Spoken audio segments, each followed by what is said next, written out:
When did we come up with the name? I did not enjoy that. When are you ever going to get this chance again? We ended up flooding the car. We become obsessed. How can we make this happen permanently? I felt like a piece of shit. I promise you, this will never happen again. No freedom. We had no choices. We have no fucking money. We didn't really have massive business ambitions. If this ever feels like a job and we're just doing it because it's a job, it's done. Over. It's tough. People are so afraid of being judged by family, friends, randoms on the internet, where so many people fuck up these days. It's like they were just... Welcome to TC Speech. I think that's what we're going to call it, aren't we? Yeah, here we are. This has been a long time coming. We've really held this off for a long time, and we've never shared our story before. I mean, well, it's going to be in some sort of a long format thing, and obviously people have podcasts these days, and some people, you probably should have a license to do a podcast, and some people probably should have a microphone. Maybe we shouldn't have one either. I don't know, but here we are. It's been an amazing journey over the last since we first met 10 years ago, but it was such the last 4 or 5 years traveling, everything, and we've obviously shared little bits and pieces on social media, but you see 15, 30 seconds, whatever. So we're just look, because we're gonna go, it's a pretty cool story, honestly, and we're we should we always go all out on everything, so it's we should just hire someone to interview us. We do all this cool shit, and it's just do you know what? Let's just get the microphones, couple navigator stools, a coffee. We wrote some rough notes down on the air. We went to Sydney last week on the aeroplane to 2024. So We're winging it after that. We'll wing it after that. But we're just look, that's just the best way to do it. And we just want this podcast to be we don't want it to be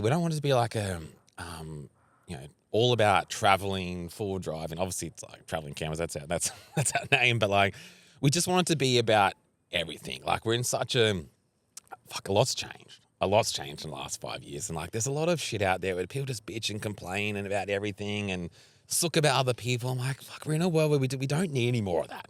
We need the opposite. We need the positive. We need the solutions, the things that we can do to help make our lives better, make other lives better. And that's just really been our motto since the start. So I don't want to be locked into talking about all that sort of stuff. I want to be whatever, health, fitness, mindset, business, definitely traveling. I want to have guest speakers, wherever the fuck we want. Yeah. That's what we want to do. Bit of everything. So yeah, YouTube, Rumble. We probably might have a few just special episodes for Rumble. We filmed this. We've got to figure out how to put this on the podcast Apple thing. We'll get to that. If you're listening to it, we've obviously figured it out. We'll get to that. But first of all, I'm proud of us. I'm very proud of you. I'm proud of you. Us. I'm proud of you. So thank you. It's been a journey, and I'm excited to share it, because at the end of the day, look, I wish I had this film, but you remember, we always said, from the start when we're fucking broke, we want to be us. We don't ever want to be tied to a sponsor or money or anything. I'm I just want to fucking be us, show the true journey. We've never gate kept nothing. We've probably shared too much, and we're about to now. But just we just want to be ourselves, say what the hell we want, not have anyone about to control us, whatever, just because and we'll get into that on different episodes and that, but we just fucking love traveling, camping, and everything about it. And we've done it in our own very unique way, but it's our story. It's inspired a lot of people. It's pissed some people off, all of the above. And I'm excited to go into all of that, and this is just what it's gonna be about. But it's been cool, and look, I guess to start things off, we want this just to be about our story, and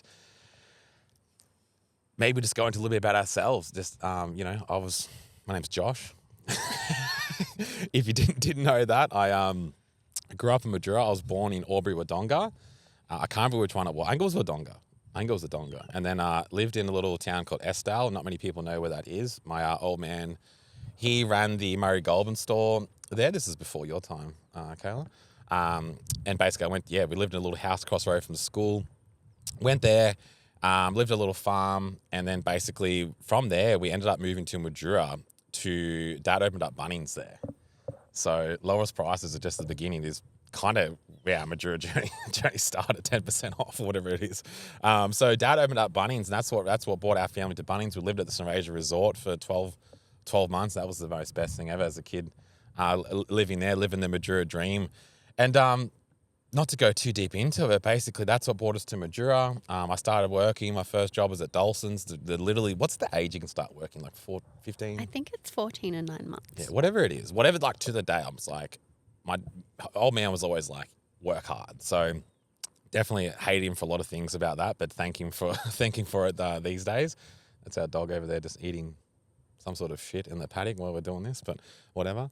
But yeah, worked at Dolson's as soon as I could. I walked there after school, caught the bus, whatever, started working. After that, I worked at, Dad opened up Officeworks.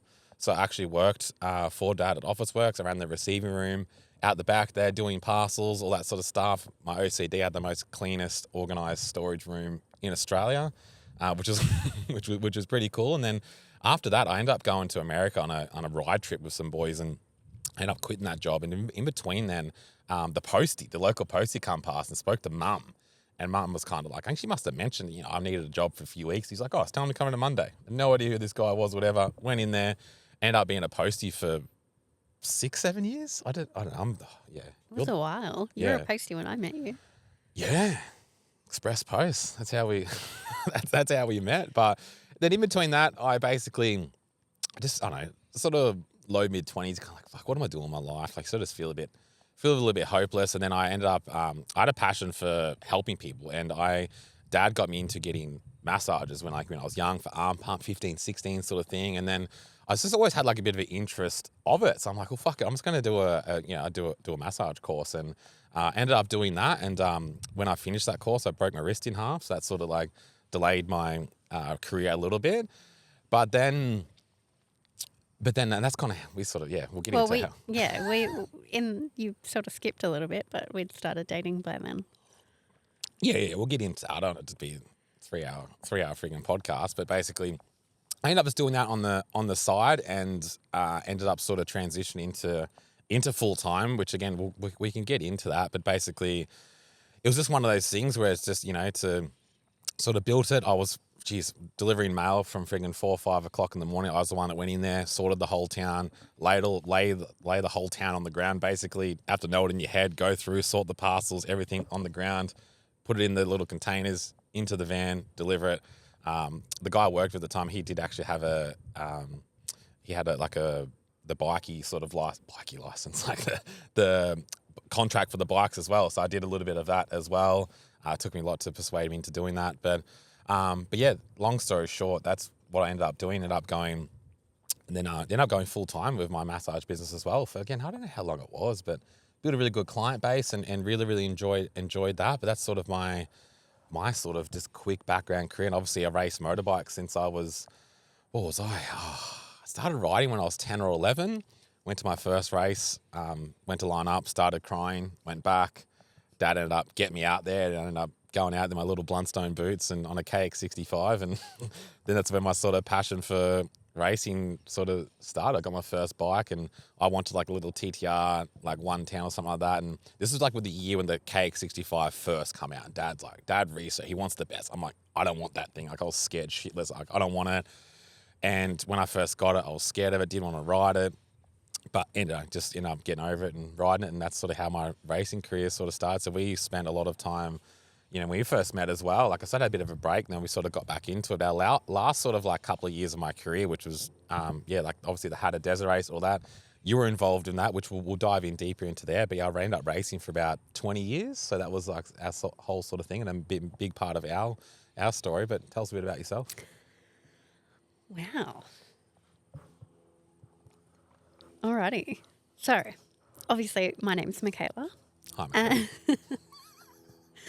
Michaela. Let's just kick it off with the start. I'm an only child, which Explains a lot. that's Josh's answer every single time I tell someone that I'm an only child, but it actually doesn't. I'm not a typical only child, although he disagrees. Let's relax. My parents got me into ballet when I was 3 years old. I think I was actually I must have been 2.5 because I turned 3 halfway through the year, and they weren't going to accept me because I was too young. And Mum said, please, Mum begged. Anyway, somehow I got into it. So I was very young. I was this tiny little dot. And at the end of the year, like my first concert up on stage, I was this tiny little dot, this little teddy bear I was. Anyway, fast forward, I did ballet for like 18 years. So I stopped when I was just after I turned 20. And in that time, I think that's where like I got a lot of my discipline from. I'd won a lot of awards and things like that. Anyway, so fast forward, I turned 14 and 9 months, just like you did, straight into a job. So I got a job at Target and I worked there until I was about, until I was like year 12. I did it for a few years.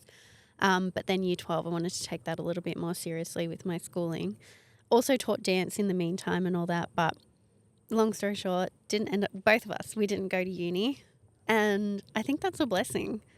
So pretty much straight after school, I went back into a normal job. My dad got me a job where he worked at Lindeman's Winery. So I worked there for maybe 6 months. So then I started my career in childcare as a trainee, worked my way up, got my certificate 3, kept going, got my diploma, and then I ran a room and then ended up in management. And I did not enjoy that. You did enjoy it. You did enjoy it. Most aspects of it I enjoyed. You did enjoy it. You loved working with the kids and you were great at what you did. Oh, so yeah. All of that I loved. I think once I moved into management, I was like, oh, this is not maybe what I thought it would be. And we'll get into that. But I guess sort of into how we met, which is, debatable, the whole Tinder thing, which you won't want to admit. But basically, again, like, it's pretty cool because, like, when I always look like right back. Like when I first went, I started getting massage, etc. at a young age. That was actually in a CrossFit gym, and that's when I did my knee for the first time. I snapped my ACL 14 years ago on my motorbike. Went over a jump, hyperextended my knee. This is where my knee journey started, way back then, and that basically got me into like, well, shit, I need to rebuild and be stronger, fitter, be whatever. Like back at school, then it's just like you do like athletics and be the young skinny kid, but like now 16-year-olds are fucking lifting, bodybuilders, whatever, millionaires. It's got a lot's changed since then. But basically back then it's a skinny you were, and if you win bloody long distance and cross country, you're a G. So a lot's changed back then. But I'm like, okay, I need to get stronger, fitter, and I joined a CrossFit gym, and that's where you were.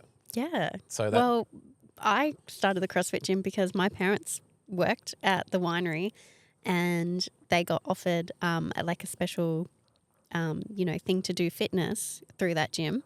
So I just tagged along with them. Yeah, and that's sort of how it all sort of started. Obviously, sort of seeing each other, and you kind of knew me from like motorbike days. Like you were sort of I knew who you were. Knew who I was. You didn't know who I was. I was a big deal. You're a pretty big deal. I was the king of the Murray. I was the king of the Murray. That's how, yeah. So that's how it sort of, we knew of each other, and, went to the gym. It was kind of like, what's up, sort of like little bits and pieces. But then from there, really just like what kicked it off, which I know you don't like saying it, but like we did match on Tinder. We matched on Tinder. And that's what makes it kind of like, it's like, fuck, she's, we're on here. We're on. So it's kind of like the tick of approval. Like it's pretty easy. And that's how it sort of started. It's like, okay, well, the interest is there. And then like, obviously back then you sort of go out in your nightclub days and all that sort of stuff. And we sort of see each other, ended up, Yeah, our first kiss was on the D floor at the nightclub. Yeah, I can't remember what song was it. Oh, God, I could not remember that. I remember seeing your parents the next day at like hungover shit at Centro. And I'm like, oh, fuck. And then like met your parents and they're like, they're really weird. You already knew my parents from the gym. But I don't know. Yeah, it was really embarrassing because I must have told them that I kissed you. And then they just made it really awkward. But that's sort of how it sort of started. We had a pretty rocky relation, like rocky start. Like we're sort of on, off, whatever. And I kind of like, I don't know, it wasn't really fully down. Like I had a blue Toyota Hiace. My first car was a $4,000 Toyota Hiace van. The sickest thing ever. I really wish that you were a part of those days. I know. But you didn't want to borrow it. And I had my first one, I had 3 Toyota Hiaces. My best one had 20-inch rims, pink fluffy roof, neons, 15-inch subs, PlayStation 2 in the front. I just really wish you got to see that. But I had a blue one. And when we're sort of like starting to talk and that, like, I was like, I was trying to invite you to like the cinema, let's catch up, whatever. And like, you didn't want to borrow it. No, you had a Scooby-Doo van. It wasn't Scooby-Doo van. It was blue. It had chrome vaults, the rims, and it was sick. But you didn't really want to borrow it, and No. like. Yeah, I'm like, okay, fucking materialistic bloody whatever. I'll, go have a hot chocolate with someone else. So that sort of, delayed things a little bit at the start. And then I ended up going to, on a Kentucky tour to Europe with my, still my best friends, Samuel and Troy. And it's pretty cool, quickly to touch on that. So Troy Cousins, he's one of my good friends from motorbikes, everything, etc. way back in the day. And he bought like a +1 to Madura. We just come down and Easter Stadium cross and ride and race and go out and all that sort of stuff. And he brought down Samuel, and so Samuel come down and he's a bit of a loose unit back at the time, and we're like out, we're all single, we're like let's fucking do a Kentucky, let's lock it in, whatever. When we're out, drunk and all that sort of stuff, and we pulled through. We ended up booking it, doing it, and then we ended up going overseas. Together, and that's where Troy actually met his now wife, who's just about to have a kid, like Literally maybe just about today. to have their baby. So that's a pretty cool story, and we're still all best mates. But that's where I met Samuel. So keep that in mind for because all of this today really has a lot to do with meeting Samuel, not knowing that long ago. But then when I sort of come back, it was just like, I don't know, we sort of just touch base again. I end up buying a SSV Ute. Pontiac front end. I got it like for a steal. I can't remember. I didn't have enough money for it. I can't remember. I don't know if I got a small loan. Like my old man was always a massive against like car loans and stuff. But I think I might have borrowed a bit of money. But it was a steal that I got. And then once I got that, it was a sick car. Love that thing. And old Michaela the text started coming back. Hello. It's me.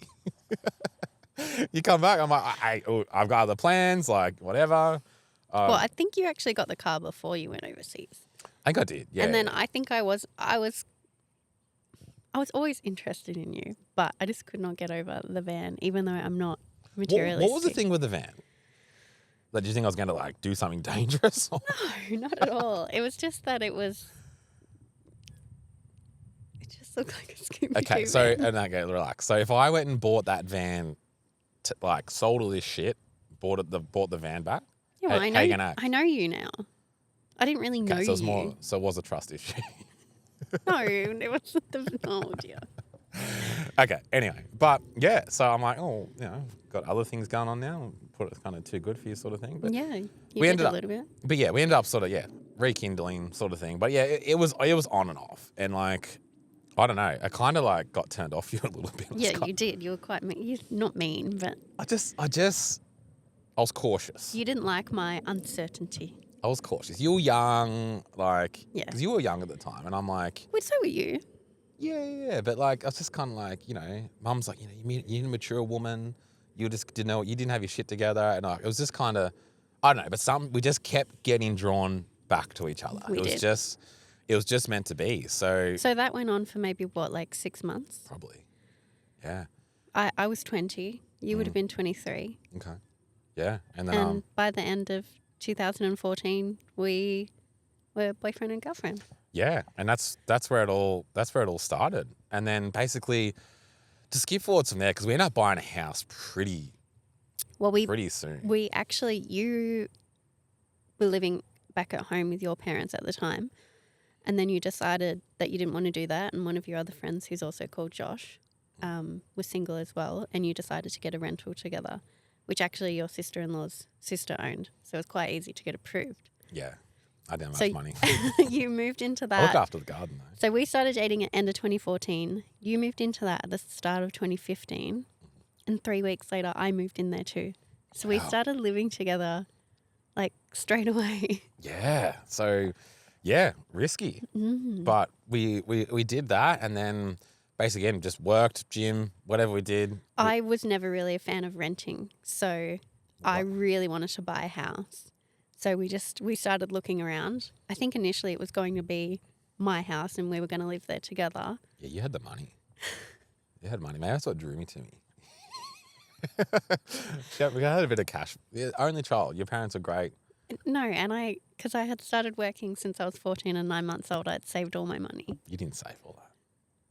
Some of There it. wasn't much. But anyway, there was enough for there a was house enough deposit for a house deposit. Exactly. sitting there. So we sort of started looking. And it's when we're over, we looked at a couple of houses and like didn't really like the feel of it. And then like, it was really funny. We were sort of like looked over as like this new sort of development. There was like a block of land. They were like, oh, like, didn't even think about a block or building. Both of our mums were with us. Yeah, and we sort of like spotted this and we all just sort of chose the same thing. Like, oh, let's just go and have a look and whatever, this block of land. And then like on the Monday, it was like the last one available, something like that. And we ended up buying a block of land, which like back then it was 95 grand. Yeah.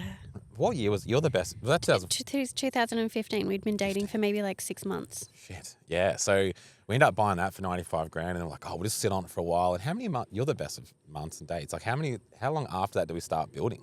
The slab got poured in October 2015. Right. So it actually wasn't that far after it. So we ended up building a house and it was a beautiful house. We still stayed in the rental. So what was I doing? I was, again, we did CrossFit for 7-8 years. I was going to work in that sort of time. I was still doing the post stuff then as well. I was doing the post and massaging sort of in that sort of phase. And then we ended up buying the house and the whole thing, this is how much things changed. Like it was 350 grand for the whole house, land. It was a beautiful house. Shed. 6x9 shed. Yeah, I did all the garden myself and that sort of stuff. Like, and it was a great first home. It was a beautiful home. It was great. It was our sort of 3-bedroom, 1 open living area. Yeah, it was beautiful. And then from there, like, I guess to sort of skip forwards again, like obviously we're just working, lived in the house, etc. And then this is where all this sort of started to come along. And like, again, my memory is not the best, but I remember when like, because we didn't, like, obviously we're racing motorbikes. Like I was racing motorbikes, like everything went on that. And it was a pretty sort of, like, what do we do? Because I sort of had a bit of a break. And then remember I bought that KTM off eBay or Gumtree. Yeah, I found and we met him in like Whyalla. Yeah, for like 5 or 6 grand. I'm like, I'm going to buy a bike again and whatever. And then like we went and got it and then like got it back that day. Next day went and raced a Pony Express Enduro back at Madura there. Remember that? That was that bike, yeah? Yeah. And just went and rode and it's got that. And I started to get the bug back for it again. And ended up buying another one off eBay that I found, similar price, like whatever. So like, because I put a fair few hours in the other one. And then we went and raced Hatter again because I'd raced Hatter before all that. I won the juniors in my last year there. And then I don't know, what was it all up? 13, 14? We did these numbers before. I've done a lot of Hatters, including junior and senior. But I basically went and just had a stock bike, exhaust, suspension on it. It was a fucking sick bike, that thing. And then went and raced Hatter and ended up winning the 2D 2-stroke class and got 19th outright. And that sort of got my sort of love and passion for riding back, just riding that 2-stroke again. And then from there, we're like, all right, let's turn it up a notch. And that's when we got the 2017 KTM 500, remember? And we sort of had to stretch the budget to get that and make that happen. But like, it's a very selfish sport, motocross and enduro, especially when you don't have, that much funds. Like back in the day, again, like when you think about it, we were pretty much week to week. Yeah. When you think about it. Like we put a lot away in savings. Yeah. Wouldn't say a lot, like, I don't know. Or what we could. Yeah. But basically, we didn't splurge on anything. Like, we bought groceries, we paid our bills. We didn't really buy. No, but... Like, I look back on photos and I'm wearing, like, really daggy clothes a lot of the time. Yeah.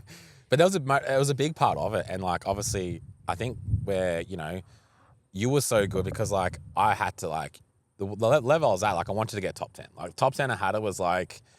It's a big deal. Like, top 10 at Fink, Hatter, all that sort of stuff. Like, it is a big deal. And, like, it seemed like such a stretch. But I'm like, let's just do it. Let's just go for it. And so, like, when you're competing against factory riders, like, I think there's not that many, one or two privateers generally. Again, it changes every single year. But back then, that's all there was. And you're just racing against teams. So it's like exhaust, chains, this, that. And, like, you had to go without a lot for me to be able to have that money to go towards that. And then obviously, my parents would help. Then even your parents they're on board. So it's like, it's a very selfish sport, which it kind of has to be. It kind of has to be. And that's when we went to our first, the first year on the 500 going into that. And it was pretty cool. It was basically like, we dialed in. It was like that. So that's 6 weeks before where Simford has fun. Again, we got to know like Joel and the Simford crew. We're going down there riding at Baruga, all that sort of stuff, which was cool. And then like they ended up hitting up saying like, do you want to ride our bike. And, you know, so it's like back then, it's like, holy shit, you know, it's like get a ride with someone, like, how cool is this? So It's so like, exciting. yeah. And I'm like, oh, my bike's dialed, everything's good. So like, let's just do it. And then yeah, they were freaking great. But like, it sort of ended up being a very rocky 6 weeks because what happened, like, I'm not picky with bikes, but like, I just couldn't, they did everything to set the bike up. And like, I couldn't get a track shock for the bike. And that's just like the one thing I bought for my 500 that just on the desert stuff, you just, once you ride with one at those high speeds that you're going on, like you just trust the freaking thing. And it just couldn't get the confidence on it. And like, I'm not a very big one to crash and all that sort of stuff. I ended up doing that enduro. I can't remember where it was. And I went out there and I had a Was couple. that Lethrow? Yeah, it was a Lethrow station. It was too. And I sort of went off like the plains, like hard surface to a big sand hill. I was racing Brody Waters at the time. Like we're both going in flat out to this thing. And it bottomed, my foot slipped off because the suspension was a little bit soft. It bottomed out, caught my foot on the foot peg to the sand dune and squashed it on the first, I think it was the first lap. And I sprained my ankle. It hurt like fuck. But ended up still pushed through the whole 3-hour enduro. I can't remember, I had another get off after that. And I remember Ken Reed at the time. He's like, come on, he's just like, that's not you. Like I actually come off past him. And he's like, that's not you. You know, and I remember I had to get lifted off of the bike at the end of it was in a lot of pain after it. But yeah, I had my ankle, went to the doctors, and they're like, no news is good news, and never heard back. I'm just being a bitch. Like it's obviously just a bit of bruise of black, but like it must be fine. And then from there, we just sort of just like went out trying to get the bike dialed, everything. And I remember trying to practice, like, fuck, man, I was trying to practice in this. As soon as you put your foot down, I was crying while I was riding, but it's like trying to push through to get ready for the race. And then I remember I went out for riding it was a week before I went out riding with Toby Hedricks, one of my close friends, and our bikes were very similar sort of set up. And I went for riding his bike and I'm just like, Because his is a KTM. yeah, I'm just like, yeah, I need to be back on my bike. And what actually happened, the bit I missed there is I actually blew my bike up where I seized the piston. I think it was like, before that enduro at Lethrow Station, that's what happened. My bike, I did the piston, and then they said, hey, we'll get a bike to you. That's what happened. That's how you got the Husky. That's what happened. That's how I got the Husky. Well, you would have had to ride the Husky anyway because they're a Husky. I did an team. afternoon to set it up, and that's why that happened at that race. That's why that happened. So, but yeah, so I just left my bike there to save some money. I was like, I've got this new bike, etc. And it was literally the week before. I remember just saying, like, look, I'm going to ride my bike. And they were like, do what you got to do. And so I remember I went into Gavin Rundle at the time. He had Central Motorcycles, I think it was called back then. He sort of, it was actually sitting in there. And I'm just like, I need to ride that next weekend. And he's like, done. So that was, we pushed through, got that. It was like the Wednesday or Thursday night. Sinful, I had to just reset this thing. Found out the camera only records for half an hour at a time, so I knew there'd be something. So I had to keep stopping every half an hour. But I ended up getting my bike back on the Wednesday or Thursday, like really, really late. And I remember we went out to Austin's property at the time with Simford and just do a little test run, etc. I went out, did a site lab, come back in, bike wouldn't start. I'm like, holy shit. And basically couldn't figure it out, pulling it apart, everything. I remember we took it into town and I'm just like, I said to Dad at the time, I'm nearly done. Just from my ankle to everything went wrong. Everything went wrong. And I take him to the shop there, everything, couldn't figure it out. And it ended up being the KTM mechanic, Michael Carusi, that actually, he was in there working on some of the team bikes. And he's like, oh, like, have you looked at the, it was the kill switch, like on the EXCs, they have all the blinkers, everything in like one block. And like they'd seen it before where like a cable's messed up and like it wouldn't let the bike start. I'm like, oh, so we disconnected that, boom, bike started. Like freaking lifesaver. So we ended up putting a motocross little kill switch on it. Went back out. It was basically getting dark when we went back out to the track because like I had to run my bike in. So I went back out. I reckon I did maybe 1 or 2 laps of the track, and I'm just like, we're going racing. And then yeah, that was pretty gnarly. So that was the Thursday night. Then obviously Friday was scrutineering. Yeah, scrutineering went there. I had the one KTM in the Husqvarna team. I actually got a little bit of trouble for that, I'm pretty sure, but they were amazing. The whole Simford crew there, they are just legends. I mean, absolute it's basically legends. the same bike. It's just got different. Yeah, Joel Roche, the whole they were just absolutely amazing. And I went out. I ended up qualifying. I think I qualified 19th. I'm pretty sure. Went out, qualified 19th, but like felt so underprepared. 19th. And ended up going out and ended up getting ninth. In Hatta, which was just, you have to know. If you know, you know. Like, it was just, I think it just shows, like, I think that mindset's like, I've got nothing to lose, just fucking all in.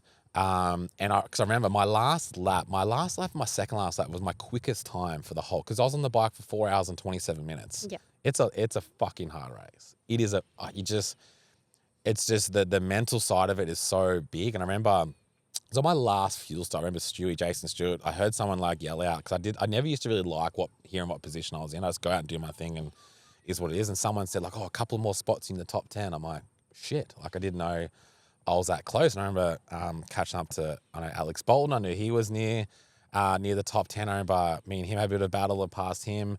Then I come up to, I can't remember who it was. Lachlan, someone? Yeah. He was on the Yamaha team. Yeah. No, he's on a Husky at the time. I can't remember who it was actually. But yeah, I remember it was on the last lap and he had a big number 8, I reckon, at the time on his back. And I'm like, shit, like I'm up here. And I remember I ended up passing him, and fuck me, I've never ridden so hard. That was just pure adrenaline for probably, I don't know, it was the last 5-6 minutes of the lap. I can't remember what it was. And I ended up coming in right behind Brock Grabber, and he was in 8th, and I was just literally 5 seconds behind him. And man, that feeling was just incredible. It was so crazy. Just what we went through, everything behind the scenes of just, it was the lead awesome. up was insane, and then the result. It was awesome. That was the best ever. So that's still a highlight. Like, that's still a massive highlight. I think it's something that we'll remember for the rest of our lives. 100%. It was just because it was our thing, but like everyone was on board, and it was great. But then obviously, again, a lot happened in between. This is like when going to how traveling campers started. A big inspiration, just to jump chapters here, is like a big inspiration was as I found Patriot Games. Remember I come along, my Patriot Game, what the hell is this? And like, it was just on the Patriot crew, like, all this flash gear, everything. I'm like, holy shit. Like, because we traveled, like, we would go to like ride with mum and dad's old motorbike trailer with a mattress in there, fucking full of fuel. Like, that's how we sort of went camping. So we loved camping, but like, we never really had the passion we didn't have a 4-wheel drive, like, none of that stuff back then. So this is where it sort of really, it started. Because like, Justin's obviously into big flash gear, toys, and like that really resonates with me. Even though I was broke as shit at the time, but I'm like, it really inspired me. I'm like, this is fucking cool, the trips, everything. And we started becoming obsessed with watching that. And which year, again, you're the year, when did we come up, how did this all start? Am I jumping? You're jumping a tiny bit, but not too much. So in 2017, for your birthday, we went over to Robe in the SS and the camper trailer. And then that's when you got bogged on the beach and you made a call to the local Holden dealership. So we did so we went out to Lake Coleraine maybe first. We had the SS. Yeah, we did that a few times. Mum and Dad had a he-slip camper trail. It was like a couple of grand camper trail. I'm like, we wanted to go on a holiday. So we went to Robe, everything. And like, obviously you got Long Beach there, which, all these cars are down. You can drive anything down there. Like, it's hard, everything. They had the ute down there. I thought, well, cool. That was our first time driving on the beach in SS ute. And like, this is fucking awesome. We stayed at the caravan park there, and we loved it, didn't we? That's how it all started. That's how we found the passion for just camping. That was our first ever proper trip. It was, and we just loved every moment of it. And we ended up going for a drive down the Cape Jaffa, wasn't it? And then like when we come back, like there's the different entrances in there. I'm like, yeah, well, let's get on early. We'll drive along the beach. Like one day before, it was fine. And when we went down there, like the drop to get in there, like it was. I mean, if you've ever been down there, Looking back, it was stupid. I don't know. I'm like V8, fucking whatever. Watch this, mate. Send it. Like, but it was like 1 or 2 car lengths of a bit of soft stuff, then back on the hard. I'm like, well, we'll just pin it across that. We're on the hard stuff. We'll cruise back. Like it looked fine, but yeah. It was not fine.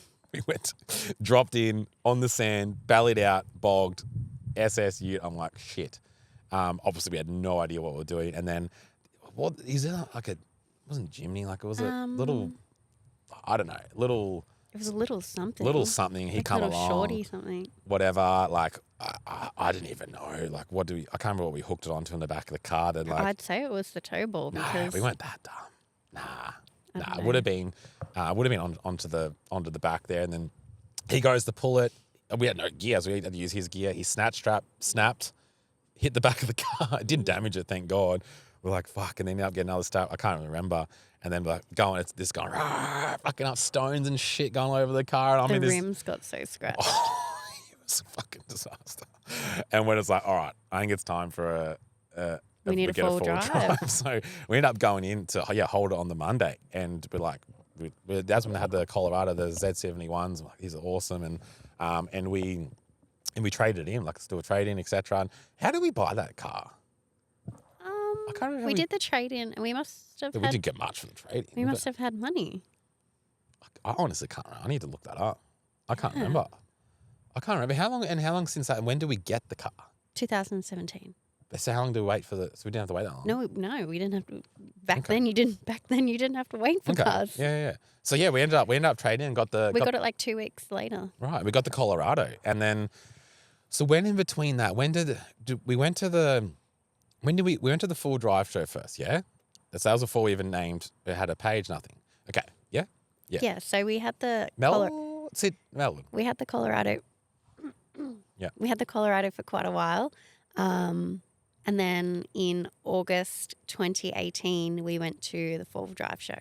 Right. So that's where we went there. And again, obviously, we're big Patriot Games fans. Like, he had when he first built that, the 2500, what was on the number plates? It was the first Super Ram. Yeah, the first Super Ram. So, like, it was massive back then. It was cool, awesome. We had the best day ever at the show. It was so cool. And we went past that. Patriot were doing like a, you got a photo in front of the Super Ram. Yeah, so it was at the TJM stand. Yeah. Get a photo with the Super Ram, post it online, hashtag Super Ram Whatever or something it was, like yeah. that. And you could win a pair of X-ray vision lights. Yeah, so like we did that, whatever. I thought it was so cool to see it, everything, and had the best day ever. And I remember we were walking out, like, oh my God, like, this is the best day. We bought some shit, I can't remember what it was. And then, like, we got tagged or get a phone call. We got a phone call. The phone rang. I think we got tagged as the winners. Or I think they commented on it saying someone rang us.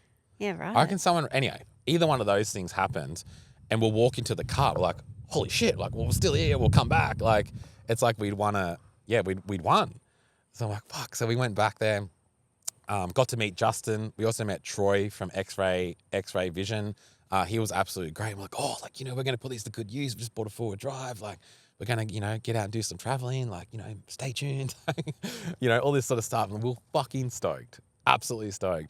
So we won a set of X-Ray Vision lights, got the photo. We still got that photo, the big long ass hair and all that sort of stuff. And we won the lights. And then after that, we obviously ended up getting installed. Did Spud install them? He would have. You did. I'd say so. I can't remember who installed them. But then, so when was it after that? Again, when did we come up with the name? Because we're like... It was probably a couple of weeks after that Full Drive show because we decided, actually before that. We're like, we're going to start a page. Before all of that, we decided that we were going to Cape York. No. Yeah. Okay, so I knew this would happen. You're meant to be the G at having the dates and that sort of. Yeah, no, because... So we were sitting on the couch. We loved Patriot. We loved watching Patriot games. We loved watching... Offroad Adventure, Full Drive Action. Yeah, like we loved watching all that stuff. And there was always Cape York episodes. And we're like, oh, imagine like that feeling when you get to the sign. It would be amazing. Because we were that iconic side. You watch all the episodes. Everyone's gone to Cape, all this sort of stuff. And I remember, we're sitting on the couch and like... I remember saying, I'm like, why don't we just go? And I was like, what do you mean? It's like, what? I wish I could just relive that moment. It was kind of like, it's like, what do you mean? Like, what do you mean we go? It's like all these fucking weird feelings. I'm like, why can't we just go? Why can't we go? What's stopping us? Like, and we're like, okay, we need to have time off. We had fuck all money at the time. It's like, I'm like, well, look, like, honestly, like going to work on Monday, see if you can get like, 2-3 months off in about 12 months time. And like, we'll do it. Yeah. We'll go. We'll lock it in. And you got it approved pretty quickly. Yeah. So that would have been in April 2018. Yeah. Okay. Because April 2018, because I remember it got approved pretty much a few days later. Yeah. And I remember thinking like, wow, we've got 13 months. So we had 13 months to prepare. So that was April 2018. And then that's when we went to the Full Drive show in August 2018. We knew we wanted to make a page that was just dedicated to like travel stuff. Yeah. So we could put a bit more of that just for us and our memories more than anything. Yeah, there you go. And then, so then after that, and then we come up with the name. We're sitting on the couch again. I can't remember the other names he had, but No, I come up with it. Yeah, I think you did. I don't know. I think I did. I want to say that I did, but I think I did. I don't know. And I don't know how. I don't know because like, oh, I want to travel, like we camp and like traveling campers. I'm like, it kind of works. It makes sense. Makes sense. I don't know. We didn't really have a second option, did we? No, I don't think so. I can't remember, but that just sort of sounded good, and like that'll do. That sort of sums up what we want to do. And other people were posting on Instagram and stuff like that. I'm like, oh, fucking, we have a car, we whatever. Let's just start posting some shit. Like that's. I remember. I guess was that our first photo? We went across to a race, and mum and dad bought a 2012 Lotus Sprint. No, sorry, my brother. My brother bought a 2012 Lotus Sprint limited edition. They had a caravan. They were kind of like started, go on some trips. And I'm like, they're fucking old. Like, who the fuck caravans? They were probably like 25 at the time. Yeah. And we were obviously a lot younger when they were using that white caravan. We were like, that's what old people go caravan. We're like, got a camper trailer, we did cool shit. Like, Yeah. That's sort of what we sort of thought. But like, that was there, and that was just kind of then, mum and dad ended up buying it off them. Like they ended up, doing their trips, everything, having kids. So like, then it was just kind of like a part of the family. So it was mum and dad's caravan. And we went to a race. And I remember we had the bike in the back of the Colorado. We towed the van over to a race and that sort of stuff. And that was our first post we put. Pretty sure. Yeah, it Pretty was. sure. I don't know if that photo was from that time or No. it was just like from the archives. Like, Yeah, we just sort of started posting some stuff. But yeah, that's sort of how it all that's how it all started. That's how it all started, wasn't Yeah. it? The name, everything, and we didn't know back then that we were building anything or anything like that. No, anything at all. absolutely not. Anything at all. We just had a passion for traveling and camping. We just started just showing shit like that's still what we do to this day. But like we just didn't know what we're doing, whatever. I remember like, oh, I might make a YouTube channel. I don't know, whatever. And we just sort of, we just wanted to just show our journey, whatever. And then what happened after that? So obviously we had to save money. We had the Cape York trip come. We just did, odd weekends, etc. What we sort of did from there. But we didn't go out for dinner. Like, we lived a boring life because like we really did. We were just trying to save every last dollar. I'm like, all right, I'll do Hatta for the one last time, and then I was going to give up racing for that as well because like it was really cool. We really finally found our thing. I was excited for it because like we found our thing that's like we could do and share together. Like that was a really big thing for me. Again, all the time, energy, money was all going towards me. Obviously, you're all on board and loved it all, but like I was excited for that. But lead up to our last Hatta was the best lead up ever. Won races before it, like Yeah, it's because the year before it was awesome. The year before the outcome was awesome, but the lead up was not. So we thought in our head, we're like, well, if we can have a really good lead up to it, the result could be like even better. Yeah, and that took us into Hatta, which was in June, July 2018. 2018. Yeah, it was 2018. Went into Hatta, best thing ever. I got 11th in prologue, and then I was coming 8th, I reckon, on the first lap. It was first or second lap. I can't remember. It was the first 1 or 2 laps. Then I ended up getting a flat tire, and it ended up being like the tube just like, it was a manufacturer's error of the tube, ended up being like split. So I had to ride, it was a fair bit, like half a lap. With You couldn't even, a few days later, once we found out what actually happened, the split, it was perfect. I know. It's like where the joint was in the crazy. tube. And it's just, it's motorbikes, man. Like I bad know. luck happens. So I remember, obviously when I come in, I was 30 something, I reckon, because obviously I had to ride with a flat tire and it was, come in, the crew changed everything. And I'm just like, fuck, because it's just like, we're so set on that. Once you get that top 10, it's like anything out of that, it's just like, we obviously wasn't going to be happy with it. So I ended up fixing the flat tire, everything. And like, went out hard as shit to try and come back. And I just mentally switched off. I knew that we had the trip coming, everything. And I switched off. I had a couple of silly crashes. I just wanted the fucking thing to be over. It was the longest race ever. Anyway, I can't remember what I finished in the end, like, because I kind of didn't really care. I think you actually pulled over and waited for the lead to I go just wanted past to be so you over. didn't have to do another lap. I just wanted to be over. Yeah. Finish and we're just, because like your parents, they actually bought me a bike. Actually, this is how fucking on board everyone was with it, which it felt really hard for me to like, I hate having shit spent on me, given to me. I just wasn't really raised that way. I don't know. I just don't love that. But like, obviously, so we just all come together to make it happen. And yeah, it fucking hurt. I remember I actually cried after it. Everyone was silent. I cried. Completely different to the year before. And then, yeah, after that, I ended up putting my bike away. I don't think I even looked at the thing for like 12 months. Yeah. I don't know. I just sad. I just disconnected from it. I just Yeah. sort of, even the lead up to it, like it was such a dry season that year. And I'm just like, I was forcing myself to go riding, and it started, it was just, I don't know. I just sort of lost the passion for it a little bit. But I was so excited for this trip we sort of had coming up. So I reckon we saved, what did we save? Like 25 to 30? Yeah. I That's reckon. what I was going to say, about to say 30. Because, back then, I think, I looked these numbers up. I think the most, and that's back then, we only have 10, 20 grand in our account, tops. And we also I got a credit card. Yeah, you got to prove for like a 20 grand credit card. I'm like, fuck, we're not touching that. That was like It was emergencies only. emergency only sort of thing. We were good with that. Yeah. But yeah, we saved up, and then basically we did everything. We mum and dad let us take the van, the Lotus Sprint, which was cool, and we sort of did things to get the car set up, all that sort of stuff. That's where Spud from LE4x4, he did, didn't he? Yeah. He did a lot of, he put the bull bar on, Yeah. the lift. Did the Colorado up for us. He was just a very small shop at the time, and just all sort of helped us out and that sort of stuff, which was cool. And then I remember before, it's like, I reckon it was a day or two before. This is when I went and bought your engagement ring. This is May 2019. Right. Jeez, you're good at that. I went, I'm just like, I had no intentions at all to like do that on that trip. Like, it was kind of at the stage, how long were we together for?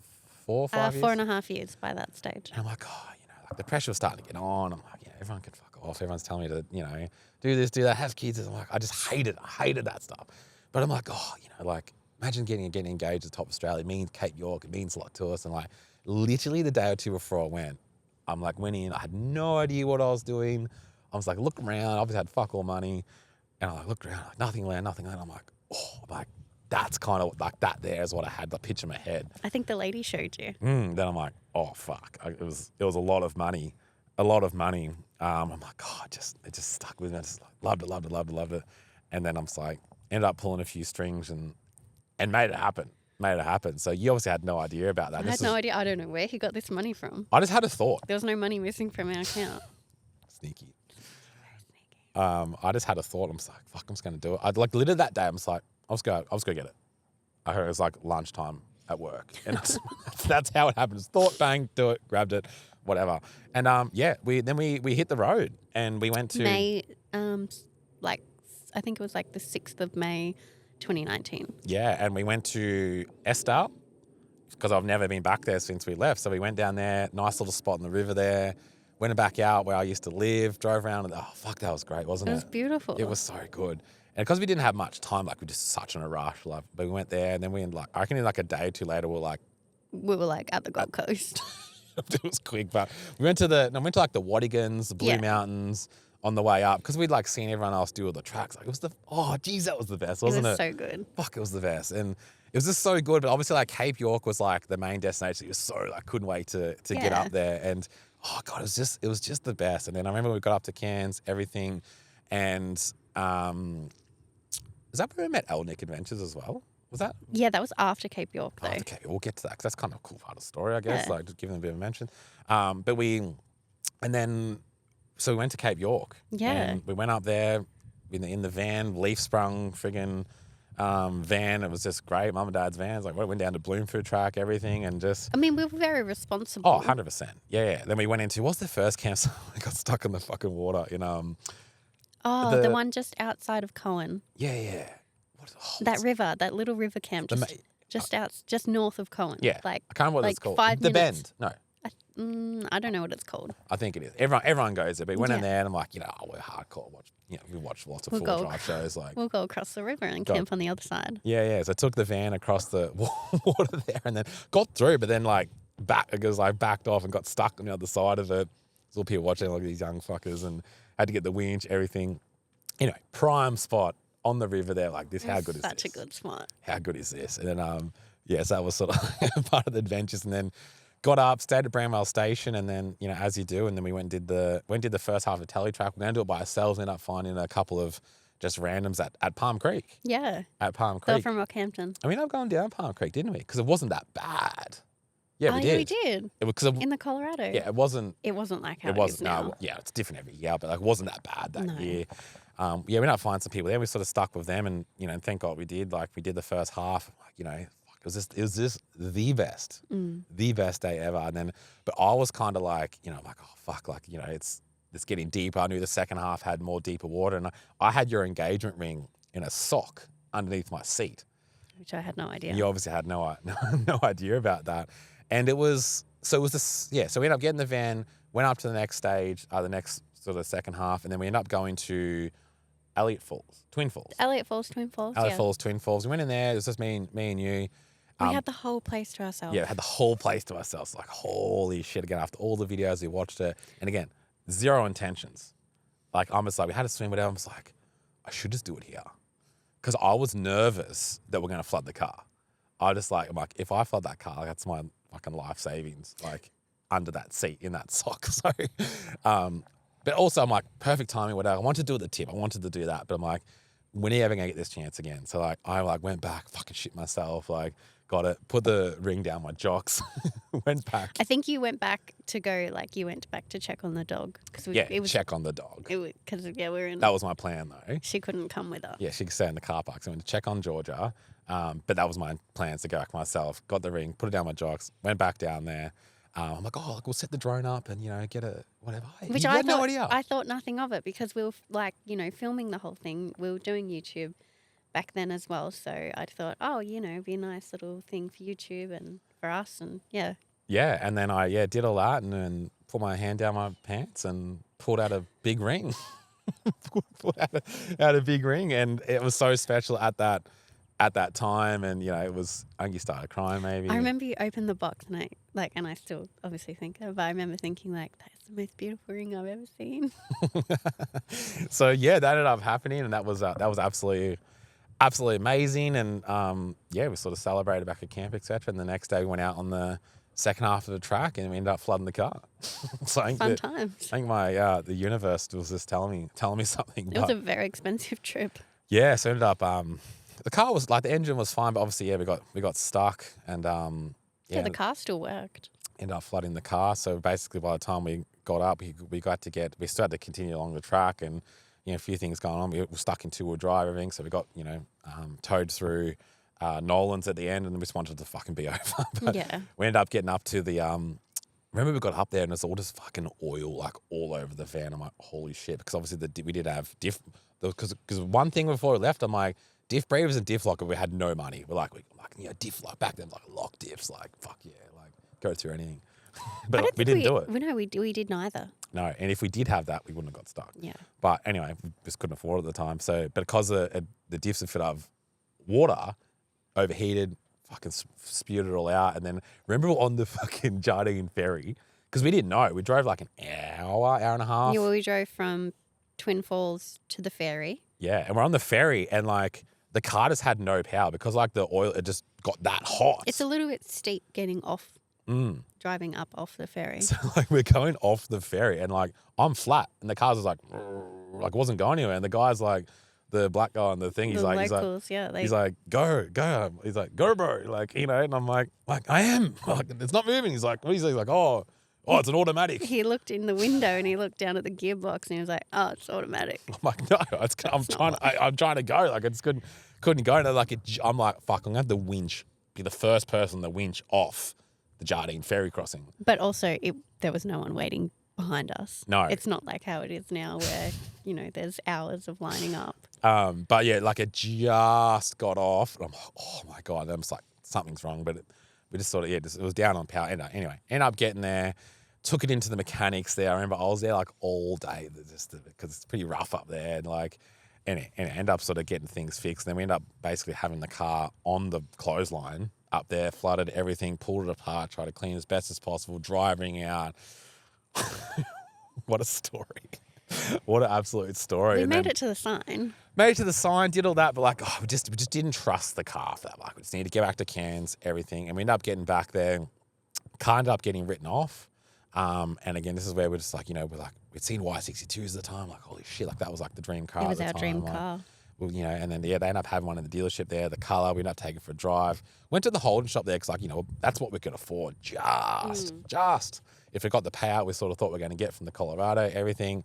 And that was sort of the plan to buy another Colorado. But they're kind of like really rude at the place. Like they weren't really helpful at all. And Yeah, and I think once we like sat in it, we're like, oh, like it just feels the exact same. Like obviously, yeah. Not that we had that many options, but like they had the patrol there on the lot, and we're just like fuck, and took it for a drive, and like we in and out. We ended up talking to our parents, etc. Because like I can't remember, we had to drain our account. We'll probably. Bought this. We're 5 or 10 grand short. I can't remember what it was. And we ended up sort of like, whatever. And we had this sort of price in our mind and went in there and, and they kind of wouldn't do it. I'm like, oh, I won't have it then. Like, you walk out and it's like, they didn't give a fuck that I walked out. I'm like, thought it was going to go, no, come back. I'm like, fuck. So we went in a couple I think you let it go for a few days as well. Yeah, but it only took about 2 weeks to sort of, because we're at the caravan park there. We sort of come back, had the Colorado there. I took some lights off. So I was like taking parts off it because I'm like, I'll keep this, I'll keep that sort of thing, taking it off. And we looked so sketchy because then like ended up going in to get it looked at for whatever it's got to do. And then we had a hire car, had like a big like price tag across the window. What was it like? I think it was just from like their used car site. Yeah. It was like a Mazda CX-3. So then like we've got this Mazda, whatever the hell it was, sitting there and like, oldies are walking past kind of going, what the fuck is going on here? You could just tell the look on their faces every time they walked past. We'd have basically had a different car. Yeah. And they were trying to put all the puzzles together. And we ended up making it happen. We ended up going in. We sort of got the price that we could just make it happen. Again, I can't remember the time. I think my parents gave us $5,000, possibly. They like just made it happen. And we're able to get a Y62, which was a dream at the time. I remember I got that photo. Because like back then I was cutting my own hair because we're fucking broke. So I'm like, this big chunk Cape York haircut. I looked so stupid. That was a photo we picked up the patrol. But we ended up picking it up. So we had, because we couldn't register it in Queensland, we had no number plates. So then we're back at the caravan park with a brand new patrol with no number plates. And this guy, when we walked past, he's like, what the fuck's going on here? He's like, I have to ask. Pulling car parts off. There's another car there with a big price tag on. There's a brand new car. He's like, what are you doing here? End up telling the story. But that's at the Cairns Coconut. That's like, it's the pre and post. We met our half an hour limit again. We need to figure out how to change that. But yeah, back to Cairns Coconut. It's like the pre and it's like the starter pack of Cape York. Pre sort of excitement, post sort of like clean up, fix things. That's kind of what Cairns Coconut is. But that's where we met Elnick Adventures. Like we met a few people back then. It was like, we're traveling too and this sort of stuff. And yeah, so we met. Well, I think we actually walked. We were just like going for a walk around the caravan park, and we were just noticing like on people's vans, like they'd have their Instagram logo and like at whatever their name was, and we saw El Nick, and we like looked them up. We're like, oh, Elenia and Nick. And I think we messaged them. And I think they followed us, or we followed each other. Maybe. Such a long time ago. Fuck it was. But yeah, I think that's how we ended up like catching up and meeting, whatever. And I can't remember what they had. They had like a little 13-foot. MDC. Something like that back then, yeah. But the reason I bought that because like they're still traveling now, so it's kind of cool. Like they're and kind they've of a got part of the story. Oh, she was pregnant with their first at the time. But now they've got 3 kids. Yeah, so that was cool. So it's like it's all exciting because when you first go out, you meet people, etc. Like it's cool. It's a massive part of it. But then we end up just towing the van home. We had it fucking sat on its ass. The Y62 just sat on like this on the way back home. We sort of tried to get back half quick. We went and did a couple of things on the way back and all that, and the car was awesome. We got from Queensland to Madrid with no number plates, no dramas. We didn't even get pulled over. No dramas at all. We had a pass or a permit or whatever in there, but you ended up getting it back. And like I just remember like on the way home, I remember we were driving past, like, because we had like obviously 2012 Lotus, and it was like the newer shape, kind of that Lotus shape. And we're like, holy fuck, like, just imagine, like, it was just the dream. So I'm like, we'll never make that happen, but like, it was just like, we saw a few setups, and I remember we drove past, and someone from the Lotus page messaged us, and we're like, fuck, they messaged us, like, they saw us drive past, and like the old, because I think we'd like obviously tagged a few things or whatever, that sort of stuff. I'm like, fuck, and we just. Again, like our little 15 grand trip, I think we had 15, 20 aside tops plus the credit card, which I think we had to use that, didn't we? The trip ended up being a very blown out of the budget, but we were just like, holy fuck, like where we're going. We become obsessed. We were like, when's the next trip? Where are we going? How can we make this happen permanently? Yeah, well, we didn't talk. That was way out of this. It was almost like going again. 1 month, 2 months, 3 months, like 6 months was like the goal to be, the end goal. But like, yeah, that's how we become obsessed with traveling, the camping together. Obviously the Lotus, like we took mum and dad's van up there, Lee sprung. We broke a tap feed on the way home because I fucking sent it on the way home. Just wanted to get back. But like, that's when we fell in love with like the brand because like we did all that. I'm like, oh, caravan's actually kind of cool. But that's where it all started. And obviously we come back and sort of, we just started doing some bits and pieces, what we could to the patrol. So Spud from Melly 4x4, he sort of really, helped us out. He built that car because not many, like, David Dash was kind of like the OG of sort of like, starting the patrol stuff, like, sort of thing. So we sort of started just doing some bits and pieces. Spud was just sort of, figured it all out along the way and helped you where I can, where he sort of could, which is awesome having him a part of the story. And then we ended up going to Fraser Island. That was our next. Yeah, we went there for Christmas, 2019. That was our first big trip in the patrol. Yes. So we had the camper trail, mum and dad's camper trail. We got it modified so I could put the bike on the front. Yeah. And because again, Fraser Isle was like the next big thing. And like we started posting on YouTube back then, like just some little bits. We made Cape York trips, episodes and just basically what we still do now, just showing fucking what happens. But sort of started that. And we went to Fraser Island because that was another big thing on our list. And that was awesome. Holy we shit. went at Christmas time because we'd used up all my leave. Yeah. We had to use our so holidays. We had to use when, we actually had to have holidays. Yeah. So we went to Fraser Island and just loved it. Absolutely freaking loved it. Had the bike on there. And we went up to the West Coast. There's only like 2 other people over there. And like, it was just amazing. But that's when like the YouTube channel, like, so that's when we got our most views. It's like, oh, he's back there. It's like, fuck, you get what is it to monitor? 1,000 subscribers and the watch hours. Yeah. All that sort of. To get monetized. That's how it all happened. And it's like, obviously to get monetized was cool, but like our goal was never to be like, YouTube money, brand deals. Like, again, from the start, it was never the avenue you wanted to go. And yes, obviously we had like, we had people that, that we'd work. We definitely got stuff given to us, but we paid for most of it. But like, there's a few people that sort of helped out here and there, which was awesome, which was absolutely cool. But it was never like, we never wanted to go down that path where like you relied on that. We had no fucking idea what ever would have happened back then anyway, but it was cool. But that's when like we put up the, YouTube episodes and it went off. Like, it's like 20,000 views. Like, fuck. And we ended up getting monetized, all this sort of stuff really quickly. So that was cool. That was how like the YouTube like got some traction. Yeah. Yeah. And then fast forward from there, what happened? We ended up. Well, that was the end of 2019. Right. So this then is the start of 2020 is when all the pandemic. Scandemic. Are you allowed to say COVID? I don't know, it's still touching COVID.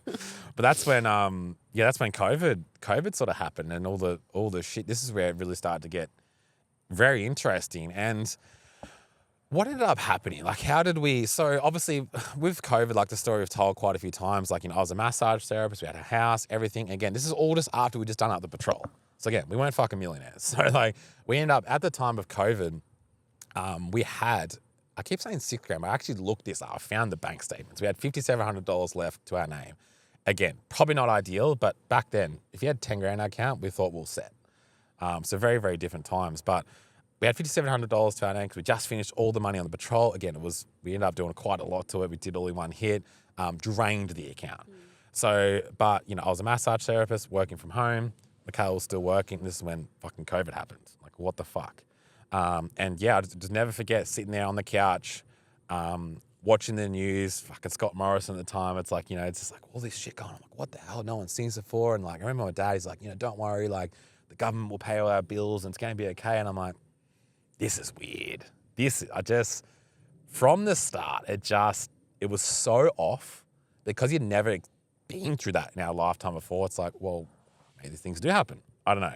But it felt off. We knew just something wasn't right. Just the pressure, it felt off. But basically this is where, again, it's like you're waiting like a lottery for your occupation, business to be reeled off this list. And it's like, you can't work from tomorrow morning. And I think it was like really dodgy, like how massive. They didn't say, I can't remember what they said on there, but like I think came under like beauty parlors. something like that. But like, I think it was like grey area if we come under that, like, massage come under that sort of category. But it come up and it's like, well, fuck. Like, It was scary because you were the primary, income source. Yeah, and that just changed everything. And I remember I remember that next morning, like, I remember I got up, it was rocky, like, fuck, do I open? Do I not open? I don't know what to do. So, like, I didn't have to cancel my clients. I remember I remember this like it was yesterday. It's like I was sitting there in your pink fluffy dressing gown, because sometimes I just wear that in the morning. It was cold, obviously. Sitting there on the couch and, had all these, this help, etc. And I was applying for Centrelink. And I ended up withdrawing the application because I'm like, I fucking hate back then just relying on government sort of stuff. But it's like, I just sat there and like, luckily you could still go to work. Like, it was, how crazy. It's like, it's like a essential worker or like, nah, we don't need you. Like, fuck, that's where the divide just started, didn't it? But luckily enough, you were able to work because, again, our mortgage back, I think it was $400 or $450 a week. Roughly. That sounds about right. Yeah. Again, rough numbers. So like when we did the maths, again, like, yeah, we had the house, we had the patrol. So it's like, but like when you think about it, it's like we had 6 to 8 weeks roughly of like what we've expensed everything coming out. I'm like, we're broke. So yeah, we had a house, we had a car, I get it. But we were $320,000 in debt, I think, at the time, our mortgage, roughly. Back then, so it's like we had 6 to 8 weeks and we're fucked. We're gonna have to like ask our parents for money or like whatever. Like, it was scary times. And I remember I just, thank God you could still work. But, as a man sitting there, again, sole income producer, like, I felt like a piece of shit. Really, really did. It was awful. And I remember I just sat, I looked at you, I just said, I was like, I promise you this will never happen again. Like, that's what I said. I had no plan, no idea how the fuck I was gonna make it happen. I was like, we'll never be put in this position. That's when the harsh reality, it's like we have no freedom, we have no choices, we have no fucking money. And just to go through that experience was so scary, but I'm so grateful. I'm so grateful for that moment. So, but from there, like, that's sort of when did we sort of, the whole thing of Samuel sort of happen? Was that before? It was after? Well, just before it, we went to a friend's before COVID got bad. This was like the very start of February 2020. I think we'd like maybe heard of COVID, but it was all overseas. Like, it wasn't, nothing was in Australia. Yeah, this is where, so we had a friend's wedding over in Adelaide. And Samuel, the guy that I met, again, he was the +1 to a trip years and years ago. We went on the Kentucky tour together. This is where Anaji come along. So he had actually started Anaji. He had a lot of sort of health problems and heart problems, that sort of stuff. And he was introduced to it by just a friend or family friend or something like that. He ended up getting the products and like it helped him massively because he's a person, it's like he will study everything to a T before he does anything. He's a numbers, figures guy. He got these products and like it helped him massively. Then he sort of started, building a business around it because it helped him so much as a bit of a side thing. He's a very big business guy, everything. And I'm like, oh, it's cool. He sort of told me about it a little bit and, he sort of started making some sales, make some money on the side. And I got that odd Snapchats like, I've just made, $1,000 since Monday. I'm like, fuck, good on you, man. That's fucking awesome. Like, sort of thing. And I'm like, that's your thing, whatever. And he never like said, you should do it too. It's just like, it was just cool. But like, that's sort of how we first started to know about it. And so we went to Troy and Laura's wedding. The Kentucky couple? Yeah, the Kentucky couple over in Adelaide. And, because we were drinking, like we had filtered fridge water back then, rainwater. It's like, we went over there. Samuel bought his K8 machine, his Anagic machine, over from Horsham, I think is where he was living at the time, to Adelaide. He had it in the front seat, the seatbelt around it, pulled up to the Airbnb. I'm like, what the fuck is that? Like, what is that? Why do you have a seatbelt around it? Like, the fuck is this? And he's like, he bought it in and like set it up. He's like, oh, I'll show you how it works. I'll do some water tests. I'm like, I got rainwater. Like, I don't fucking need that shit. But like, I'm supportive. I'm always supportive of my mates. Like, whatever. Like, I'll drink your fucking water. Like, whatever.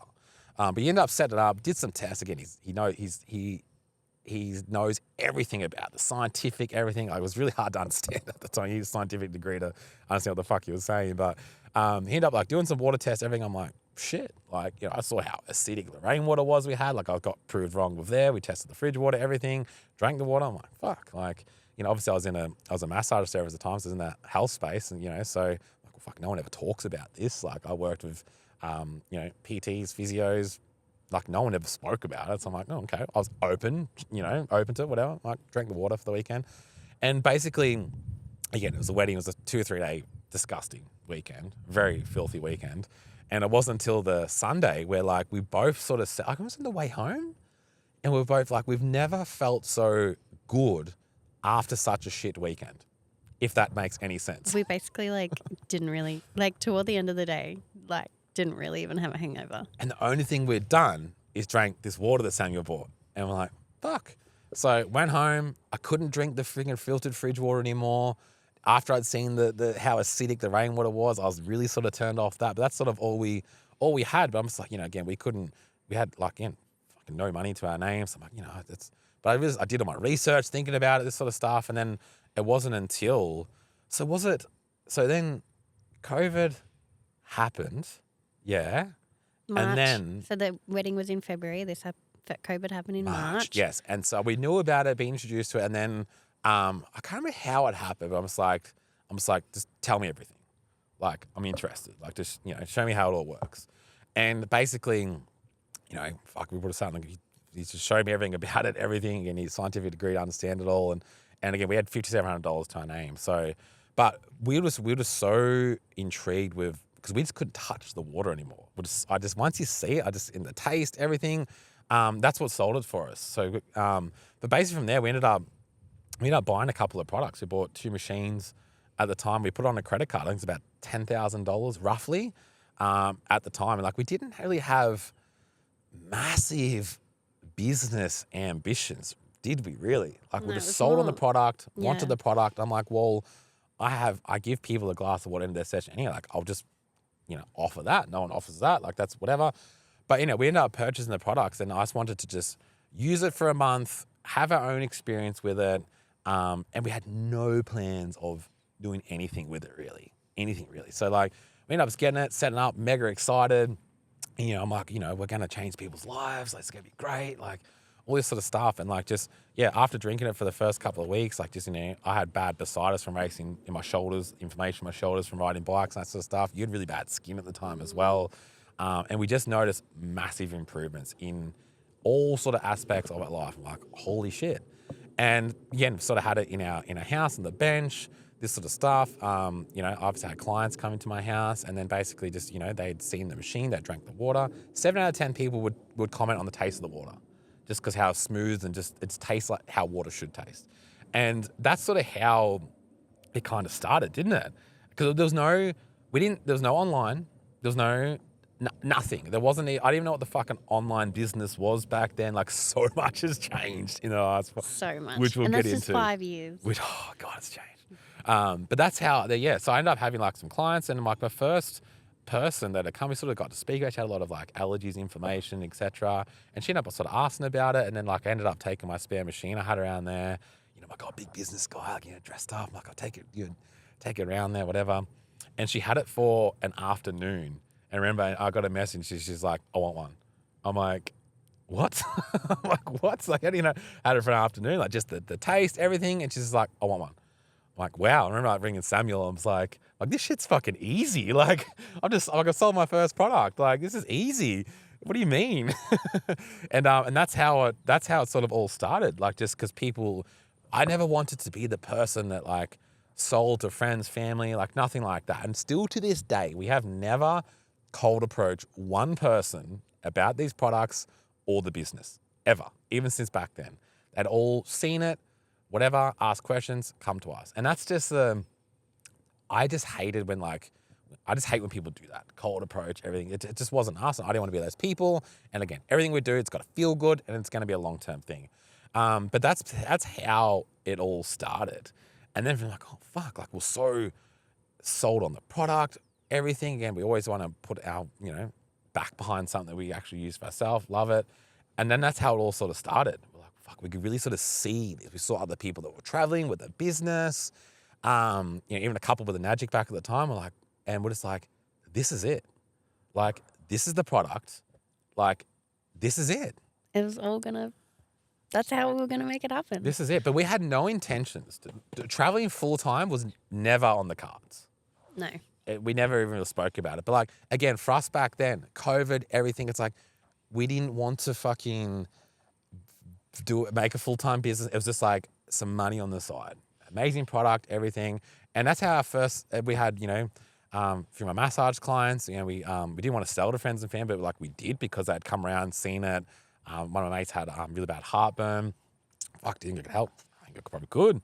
Took a spare machine out, he did that, everything, massively helped his heartburn off a couple of weeks. So all these amazing stories are starting to happen. That's sort of how it all started. Had a first few people like, look, these are the products we've got. This is what it's done for us. Here it is. Try it. Educated people on it. And like, we're actually building a bit of a business around these sort of products as well. Okay, people that sort of saw it, whatever. And that's just how it all started. That is how it all started. And then basically from there, I remember we were sitting in Samuel's office. We had like a whiteboard there. And like, all right, like, fucking let's map this. How do we do business? Let's figure this out on a whiteboard. That's how it all, no fucking clue. No one had really made any money. It was just like, how do we figure this out? We know the product, the vehicle, like let's do it. And that was when, so we started this and then we're looking at caravans because I sort of got a bit weird. I don't know if like what mum and dad are going to do with the caravan. I don't know if they like, it sort of got a bit weird. I think they want us to take the van and, so like when we didn't want to feel like we were taking it or whatever, we wanted our own things. And so we started shopping around for caravans. So like, we just, again, our budget, and we had 50, 60 grand tops. Yeah, like that was our budget. Is what our budget was. And like I think it was going to be a Jayco. We're very close. Very, very close to. And there was a Jayco dealership in our hometown, so. Yeah, and we're just going to have to do what we want to do. And then like we ended up, obviously in our heart was sold a Lowe's, but like it was just out of reach and like you're never going to make that happen, etc. And then how did that all sort of start? Because we've sort of been tagging back and forth and had conversations with Lotus. Yeah, just like in the DMs, nothing. Yeah, just like anyone. We're like just tagging. Just about the product, nothing. And that was basically it. And then we just sort of I don't know, like we never like wanted to be like sponsored or anything like that. It's just like we wanted, to sort of get a bit of the price knocked off, to be honest, because it's like to see if we can make it happen. And we kind of got their attention because we had the old van and that sort of stuff, and sort of come across their desk and sort of like, we're able to get our first Freelander. It was a Lotus Freelander. Once we all sort of priced up, it was probably 20, 30 grand out of our budget. We're like, fuck, we can't do it. Like, we can't. Kept going back to the Jayco, but then like it ended up being, what ended up happening? How do we put some money on the house? I think. No. I think your parents My parents helped. I think your parents actually, because they had some money aside for a wedding. For our wedding. For a wedding. To buy my wedding dress or I don't know, whatever. We're still not married, by the way. That's whatever why. Parents, put money in for weddings for. I think it was to buy my dress or I can't remember what it was, but toward other things. I think we put some money on the house too. Maybe a tiny bit. Because we didn't want to do that. No. But I need to confirm this. I'm pretty sure we got some money off your parents, which was which I felt so horrible, but so thankful. And I think we topped up the home 10, 20 grand. Maybe. I can't remember. But okay, well, shit, we're there, like just there. So that was enough to make it happen. And it was actually on that week, and we went down to meet Samuel and that sort of stuff and talk about our business, whatever. We actually went to Lotus. Yeah. Yeah. That Friday. Yeah. We went to Freestyle RV, went around, and we picked our first caravan, Freelander 17.6, and geez, that felt good. That was the best. That was the so best. Good. That was the best. Picked our colours, everything. Yeah, all there and then. And yeah, so we started our business before we even ever had our first caravan. Yep. Which was cool. So we went down there, and that's when we kind of got to meet George, the owner of Lotus, because we're like, how can we have the bike on the front? I want to take the dirt bike, like, all these big crazy ideas and this sort of stuff. And that's sort of how we got to meet George. Like, we were like, how can we make it work? Everything. He sort of got involved a little bit just at Freestyle there and whatever. And that's how we met George, the owner of Lotus. So we ended up, making it happen. all that sort of stuff. And we, ordered the van. And then obviously through COVID, it was like different lockdowns, all the bullshit that went with all of that ended up being, the van sort of got delayed a little bit. Because then like, I feel like I'm sort of skipping something here, because basically from there, we sort of our business started to sort of kick off. And then like, a few things sort of come out. It was probably only 3-4 months into our business, maybe a bit longer, where like, some people sort of started to do it online. So again, because we'd used it, everything, we'd help some people, like, all right, like we can fucking change people's lives with this. We can change people's lives with this. And we sort of set like a promise to ourselves way back then. I'm just like, because again, we didn't want to go down the YouTube monetizing, the brand deals, like again, because we just wanted that freedom part to be. It's Josh and Michaela, it's our story, true to ourselves, no matter fucking what, because our passion for travel was so big. And I remember I said from the start, I'm like, because I created the YouTube videos, everything, because I've just loved it, fucking loved it. But like, I remember I said, I was like, if this ever feels like a job, like us, doing this full drive, I'm like, if this ever feels like a job and we're just doing it because it's a job, it's done. Over. Remember I said that before all this shit. Yeah. I'm just like, we're done. I'll fucking hit delete on the thing. This is not why we're doing it. And we stuck to that when we broke everything, and I'm fucking so glad we did. I'm so glad we did. Me too. But that's when we just sort of started to, obviously went through my fire sort of come from, Michaela coming home from work, fucking bitchiness, this, that, fucking whatever. And like, it was just sort of wrecking the home life. Again, I was working fucking 12, 14-hour days, everything. You'd come home stressed. We'd maybe have some arguments, like more so just because like, you just, big day at work, everything. We're so programmed to just like put what we value most at the end of our day. So it's like you're on 5-10% battery, takes one little thing to sort of piss you off, and like it's like, fuck, I'll talk to you tomorrow. Yeah. And when you look, fuck, that was depressing when you look back at it. Like, Such a boring life. we're fine. We're fine. But that's when like my fire come to us, like, we need to get you out of that. Like, because this is fucking wrecking everything. So like my main drive and vision was to like get you out of that mess. Because I'm like, well, if you can be out of that, your time's freed up, you're happier, like, life will be good. So like, just, mentally, I was just 100% all in on just getting Michaela out of work. And that was just my drive. 24/7 was just to do that. So it's just like, but like, lunch breaks, studying a few things, weekends, fucking just figuring it out. We had no idea how to, do anything online. So it's like, we found out the COVID, Zoom, found out what Zoom was. And like, we ended up having a process where we could, show people the products, everything without having to do a fucking 2-hour slideshow. Jesus changed. Yeah. Jesus changed. And we just, we just knew, because we're like, when we figure this out one day, when we figure it out, like, we just want to help as many people as possible to figure it out. That was what we said back then, but it took us a couple of years to figure it out. It did. But from there, basically just like, okay, well, look, why don't we like, again, we sort of started, making some money, et cetera, a couple of grand. Like, I think it was our first, I've done these numbers. Was it the first 8 months or 12 months? We made 20 grand roughly on the side from our magic business. And it was, I can't remember it was 8 or 12 months around there. Around that. But like, to us back then, that was fucking life-changing. Oh, it absolutely was. Life-changing. Again, we never had millionaire goals, 10K a month, all this shit you see today. Like, we had none of that. We just wanted to get out of the feeling of just getting by. Exactly. And it changed our lives. I remember someone was like, oh, like, wait to do your first 10K a month. I'm like, what the fuck? Like, what do you mean 10? Like, no, it was so far out of reach. We were so good at just focusing on where we were, right, and what we need to do for ourselves. Yep.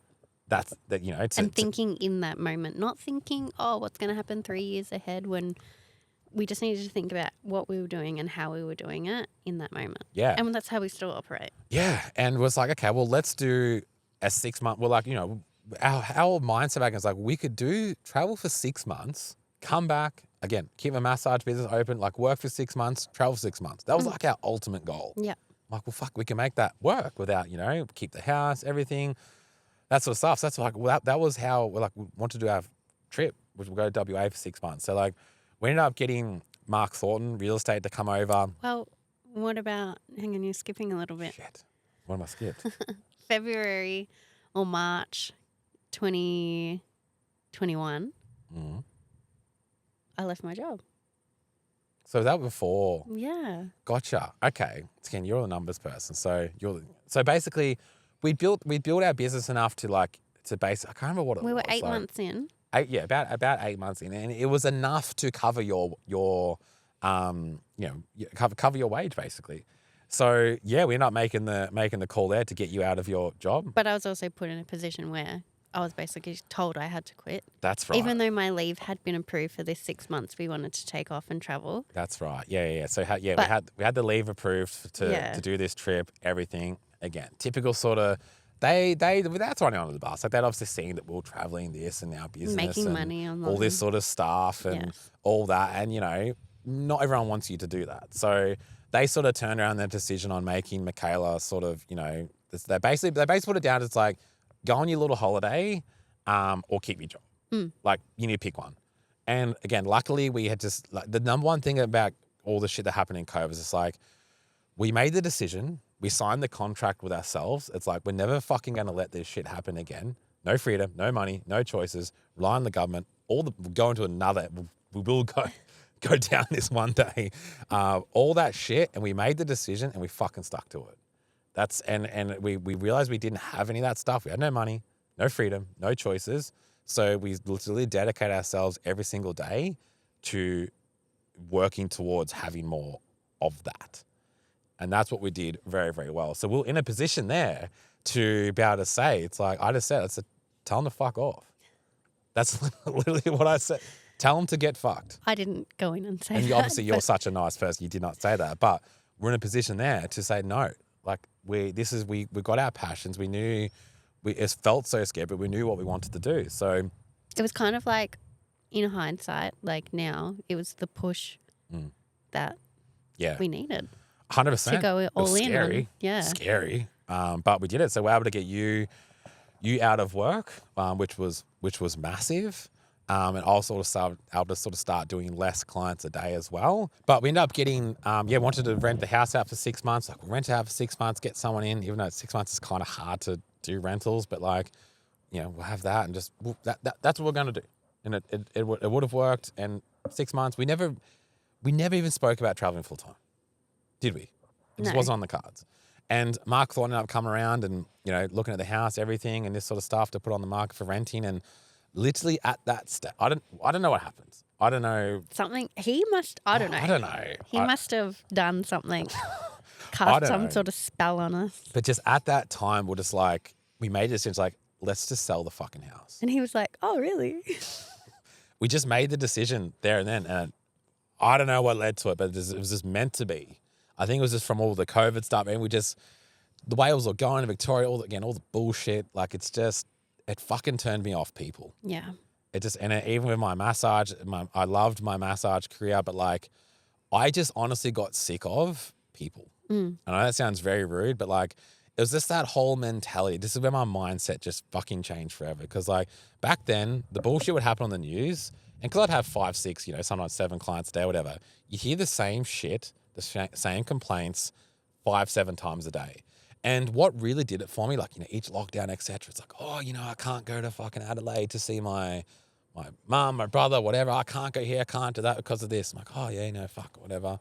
And then like, it'd been 3 months, 6 months when you could do it. Oh, did you end up going to Adelaide? Oh no, it was something else. I'm just like, I just can't do it. It started to really wreck my mindset and just being around that. And it started to make me not enjoy my job at the time. So that's what really sort of changed it there for me. But then obviously we made the decision like, fuck it, let's just sell it and let's just go all in. Let's just go all in. Like, it's just one of those, it's like that transition from my postie to massage. It's like, we just had to feel like we just wanted to go all in and like, let's see what we can do with this thing. Like, it's just, that's just what it was. So we put it on the market and then basically you're the time person because it took like what, a week or two to get on the market. Yeah. Yeah, like it was probably on a market within like the next week, was week and a quick. half. Yeah, it was pretty quick. But what was the time frame? 2 weeks. Actual. Within 2 weeks, it was sold. Fuck. So yeah, it was. I think we had one like weekend inspection, right. and by the following week, it was Yeah. done. So yeah, within 2 weeks, the house was sold, and then what was it? Another then we had 2 week settlement. Yeah, we had a Cash buy, a 2 week settlement. 14-day settlement. So let's just call it a month. Yeah, from like, hey, let's just sell the house to 4 weeks. We went to our first caravan show between that. We did, yes. Yes, that was cool. So we got to obviously, hang on, we're skipping it. We're skipping it now. We haven't picked up the van. Yeah, we said we picked up the van. Did we? Yeah. No, we said we ordered vans and we picked up the van. We picked up the van in All right. November 2020. All right. So in between this, we went and picked up our first van, which was so freaking exciting. Yeah. So freaking exciting. We didn't get that. We didn't talk about that. Okay. But anyway, we picked up our first ever Lotus. So we had that in the driveway at the time when all this house stuff happened, and we got to invite it down to have the van there, because we had the bike down at a caravan show, which was like, fuck, that's cool, let's do that. So yeah, we had the van there first at the, what show was it? Well, it was Sandown, but it was in May. Yeah. So Yeah, because they skipped the Flemington show, and I think they didn't have the Sandown show at the end of 2020. I'm not sure, but yeah, it was at Sandown in May. Because that's when I'm like, you're like, oh, we should like film us like moving out of the house. I'm like, Did I suggest that? yeah. I'm like, Oh. no. I'm like, that's fucking boring. Like, who's going to watch someone like pack boxes and like we're not doing that. And then I think you won the decision. I'm like, oh, fuck, whatever. And so like we end up filming, like packing up the house, packing up our lives, throwing a heap of shit out, sold some shit, rushly filmed it. It was within that 2 week period or whatever, and packed up our lives, everything, sold the house, filmed that sort of stuff. And then we went to the caravan show. And so many people came up to us and asked if we sold the house. It blew me away by how many people were actually invested in watching it. A lot were like, how's this going to go? Here's another one, whatever. And we got hit with like the, never sell your house. Like a lot of people, don't sell your house. You never go back into the market. You never able to get a loan again. All this sort of stuff, which obviously I knew where they were coming from, but it was that generation though.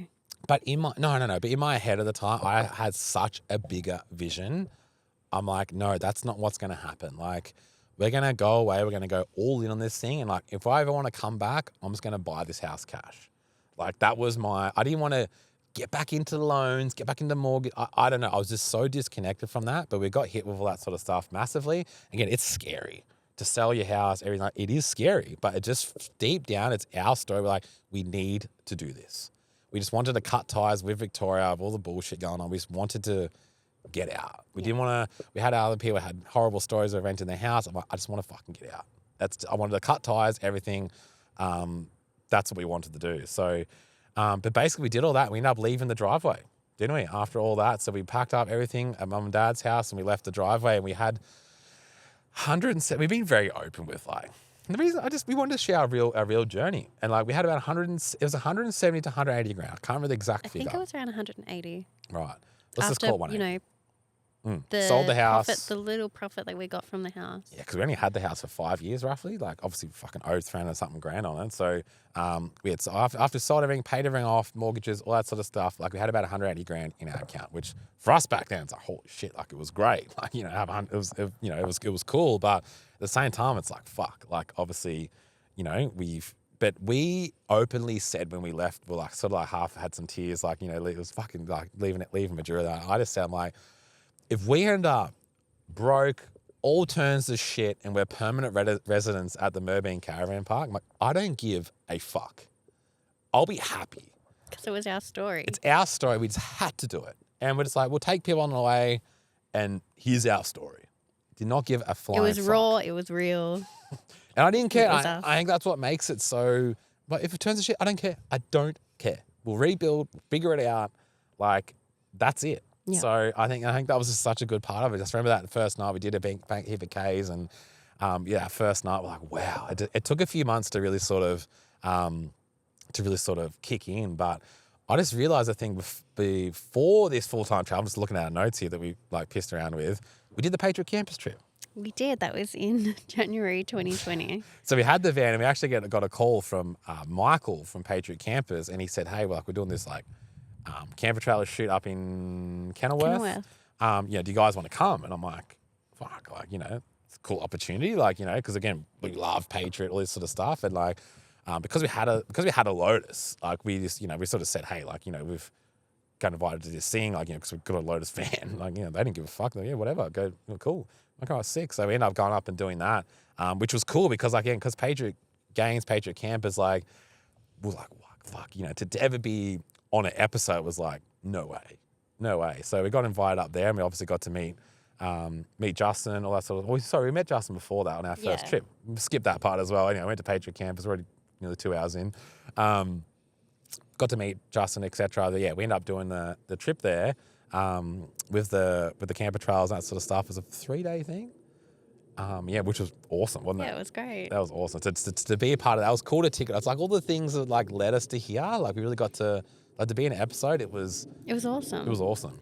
I think where you're going with this now is because when we first started our trip, we made our way up to Fink. Yeah, that's right. I'm just like check my notes there as well. So it's like, we ended up going up. We wanted to go to Fink. So June 2021. Yeah, went to Fink. Well, May 2021 we left, but by the time we got up to Northern Territory, it was June. And just as we left, that's when like the lockdown happened, really and it was hard lockdown. Like some people who were racing Fink were not sure they could even get to Northern Territory. Yeah, we just left like about a week. I think it was 2 weeks before. Yeah, and we left and like we escaped. Didn't know we were going to do it, but we escaped. So went up there, went up the centre, went to Fink. And got to ride the track. Everything it was awesome. It was so good. It was so cool. Then we got invited to go stay with the Patriot crew. Yeah. Up there on their private property they had up there. So we got to stay up there, which is cool. We're part of an episode up there as well, which that was awesome. Kind of slid into that. Yeah. Which was cool. So that was awesome to be a part of that. And just that whole Fink time was awesome. I ended up blowing my bike up. Yeah, that's right. Got it fixed, everything. Just rode the track, didn't race it. Maybe one day, I don't know. But did all that, and that was just. Fuck, it was awesome. But again, like we're blown into the budget. Like it was, blowing up the bike, all this sort of stuff, and started spending money. Wasn't really in the budget, but like that's when it's sort of like we had some realizations. Like it was it took 3 months minimum to realize like, hang on, this isn't a holiday. Like this is our life. I think it was once because we also caught up with a friend once we went up. Toward Darwin. Yeah. And he was on a holiday. So I think it wasn't until maybe we were fully just on our own, making our way over to WA, that it really sunk in like, this is our life now. Because it's just so easy to get caught into the beers, campfires, because like that's all you did on a weekend. Yeah. Like and when you go camping, that's what you do. That's what you do. But like we started to sort of get a little bit fat. Like, and you sort of come up, like we used to dream of like, fuck, under the awning, the views, workout. But like, it started to become an excuse. It's like, it's like, oh, there's no gym around, whatever. And you can blame everything. But like now I look back, it was just fucking laziness. But we started to sort of get a bit fat. And I just remember I was like, this isn't us.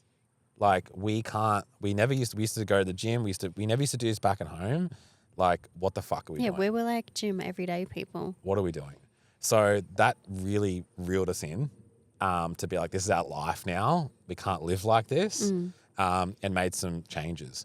And it brought its challenges as well, like, with finding, because again, it sounds great when you just like quit your job, but then all of a sudden it's like, you are fully in control of your time. There's no routine. And it's very fucking easy to get lazy. Like, there's challenges to it. There's a lot of accountability. It's just me and you. Like, and that can bring up things of, not telling each other what to do, but it's like you're holding each other accountable. It's like, hey, it's us now. There's no one else around here to fucking bosses to tell you when to do this, do that, whatever. Like, it's us. So we really went through some challenges to kind of find our roles in what we were doing, sort of things. Like, I sort of went down the road of like kind of unintentionally putting some pressure on you of like, like, again, like, because when you're traveling and like, because we were building our business and it was going, we're averaging, I don't know, 8-10 grand months roughly. So like it was great. but the bank account would it was hovering down a bit, up a bit against big expenses. So like it gets scary. And I didn't really, again, we've worked on our mindset. I didn't realize how bad our mindset around money, all this sort of shit. Fuck, just, yeah. This whole transition of everything, you learn so much about yourself and all these sort of things. But that sort of unintention made me put some pressure on, like, hey, like, you know, you need to do more, you need to do this, trying to not force you, but like bring you into, like, you know, you need to learn the business, the DMs, the this, the that. But like, it just wasn't your thing. No. And just, yeah, that was sort of a bit of a fuck up for me of like, you know, sort of figuring that out. But we're like, down the track, we sort of started to just find out who was sort of naturally better at what and sort of slid into our own roles, which worked out to be great in the end. But there was challenges. That was a big one for us. Yeah, absolutely. That was a big challenge for us. But we figured that over maybe our first 12 months. 12 months of travel. Yeah. First 12 months, 100%. But in our first 12 months of travel, basically when we did Gibb River Road. Gibb, which is awesome. Broome, we had an amazing milestone that we hit in our business. Yeah, we did. Yeah, we hit an amazing milestone in our business, like full-time on the road, which was fucking awesome. And this is when it just started to get so good. Like we just started kicking some goals, everything, enjoying life. I'm like, fuck, we really are living the fucking dream. It was, yeah. And like, it was so good, and it obviously is still so good. Yeah. We made our way down the West Coast. Yeah, across. Yeah. So basically and then COVID was kind of just following us. So it's kind of like, once we got down south, like, this made up getting my first bike from Bunbury. That's right. A friend from fucking ages, like one of my dad's friends from Portland. Your dad and his dad were mates in Portland, I think. Yeah, it was. Nathan, he was... how did it happen? I think he just reached out to a page or something. I think like he that. saw where we were and he's like, oh, I live in Karratha, like, come park up. Yeah. I think that's what else. Because remember I was in Broome, I was like, oh, where's the closest KTM shop? And they're like, oh, Perth. I'm like, it's like fucking 20 hours away. Like, it's so weird on the West Coast. Like, they'll drive like 20 hours. It's like we drive an hour. It's different. Even some of the races that you went to, like in Port Hedland, they'd come from Broome. I'm like, that's like 8 to 10 hours away. Yeah. So we ended up going down there and met Nathan. Yeah, Nathan Bell, who I haven't seen fucking forever. Yeah. And we ended up doing a ardent race for years. And like there was a motocross race at Port Hedland. Yeah, Port Hedland, sorry, yeah. And I'm like, let's enter.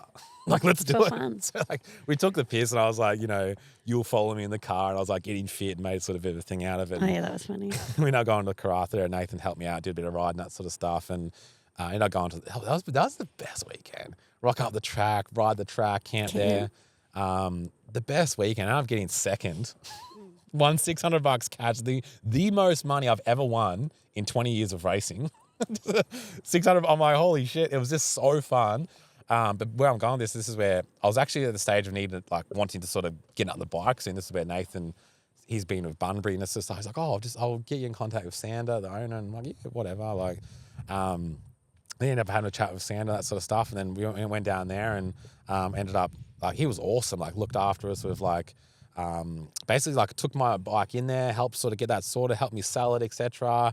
And just basically put on my stuff or whatever, serves my suspension for me on the new bike, which, you know, we got a good deal of that. It wasn't like, I used to get a race plan back in the day, and, you know. That was better than a race plan.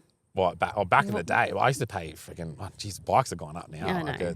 But it's still, geez, now they're fucking expensive. But yeah, bought a new bike through Bunbury, and they're just awesome crew, awesome dudes. Lovely. And like, yeah, then all of a sudden he's like, oh, I'll get you some Fox gear. So I'm like, fuck, like, you know, my whole career, no one's ever sent me some Fox gear. So it's like, they just love being a part of it. Yeah. And that's just how it's been. It's just been a good thing. That was thanks to Nathan for the sort of hook up there, which was cool. And then yeah, they've just kind of just, again, everyone that's been a part of our brand, like, get Melly 4x4, Andrew from On Track, even the crew from Navigator, like even Lotus, like they're just friends. Yeah. Like, they're just friends. Like, Family. never have any contracts, hey, do this, don't do that. It's just like just friends. Yeah. And we've paid for everything, but like they've obviously seen return because like we always had that we've always held strong of like we just use what we want to use. We fucking buy it. We just want good shit. Yeah. That's why we've stuck with everything we've done. Like if I went to build a patrol tomorrow, it would be very similar to what we did. It would just be a series 5. Because just everything was on it was just so good and worked so well. But anyway, that sort of took us down there. We ended up getting picking up the new bike, and we ended up getting our second Lotus that we bought sent over to WA. That's right. It got delivered to Perth. Because that was all the whole, fucking lockdown. Victoria's still, like, we didn't know where we were going to be. Yeah. All this sort of shit. So we ended up organising that, get it shipped over. That's when we did our first, like, van rundown video. And, like, Yeah, so that was the awning flew off. start of 2022. Right, yeah. And then the awning ended up flying off in the we lost WA wind. And lost our awning. we need to sort of fast track you, bro. We're getting it. I know this will be 2 hours. So let's go. We're going to have a lot of other podcasts to go through this stuff. So, but then we ended up making our way back to our hometown to surprise our family. I think we surprised your mum maybe for her birthday. Yeah, we did. That was cool going home because we ended up making the call when we were over there because we had a wedding planned. That's right. For March 2022, 12th of March 2022. We had like a property organised, like we had it all sort of organised, but then basically what happened is, again, because everything was shut down and it's like, fuck, like it's just going to be, it just, we didn't know if we could go back to Victoria. We ended up just canning it. It's like, just going to be, it's going to be too much. And we still haven't revisited that yet. No. Feel like One we're day. married. Just identify as married. We do that these days. But yeah, we were so excited. I remember we went to the peninsula in SA and that, and we're like, we wanted to get home. Yeah. We're like, let's just fucking send it It home. had been so long. It had been So like long. 10 months It was a lot. That was a long since time we'd seen for our us. family. Yeah. Yeah, so we're really excited for that. So we ended up going home, did Christmas, all that sort of stuff, which was mega exciting. No, we didn't do sorry. Christmas. We didn't do Sorry. Christmas. We missed Christmas. We missed Christmas. We spent Christmas in Perth by ourselves. Yeah. But yeah, we went back home there and that was awesome. And just, it was about a month maybe back there. I went and did a local enduro. I'm like, even me and my mate Toby did a local enduro, a bit of fun. That's when I broke my knee for It the was second meant time. to be fun. Broke my knee for the second time, put my foot out on the first lap and hit a mallee stump and twisted my knee and snapped my knee in half, ACL. So that happened again. So that put a little bit of a hold on things for a little bit. So we had to go down to Melbourne so you could get surgery. Yeah, had to go down and get that. And then once I sort of got good enough, we sort of, because we were going to go up and do a show for, we want to go up north again. So we went up there and we did a show of Lawrence RV at the Brisbane show. Yeah. We went up there. So we sort of left pretty early and like, I was still not that You good. probably shouldn't have been in the car, cramped up. Yeah. We left too early, but I'm sort of dealing with my knee. And that's when we took the bike off. Yeah, we didn't have the bike. We took the bike off and that's when the whole... We had the push bike. The mountain bikes got, the 2 weeks in, the mountain bikes got fucking stolen from that feral tweed dude. heads, yes. Yeah, fucking junkies. But there's a story there for another day that we did all that. But yeah, fast forwarding things, going back up there because we want to go to Cape York again. Yep. So we went to Cape York again. So we ended up going up there, went to Cape York. For the second time? In the patrol, because again, when we were there in the Colorado, it was like, there was someone there in a fucking Y62, remember? That's right. When they were like, you rarely saw a Y62 and he was there, he was like fucking, like, holy shit. He was the only one that won. His name was Ian. He went through everything. He was the only person who didn't get stuck. We're like, fuck.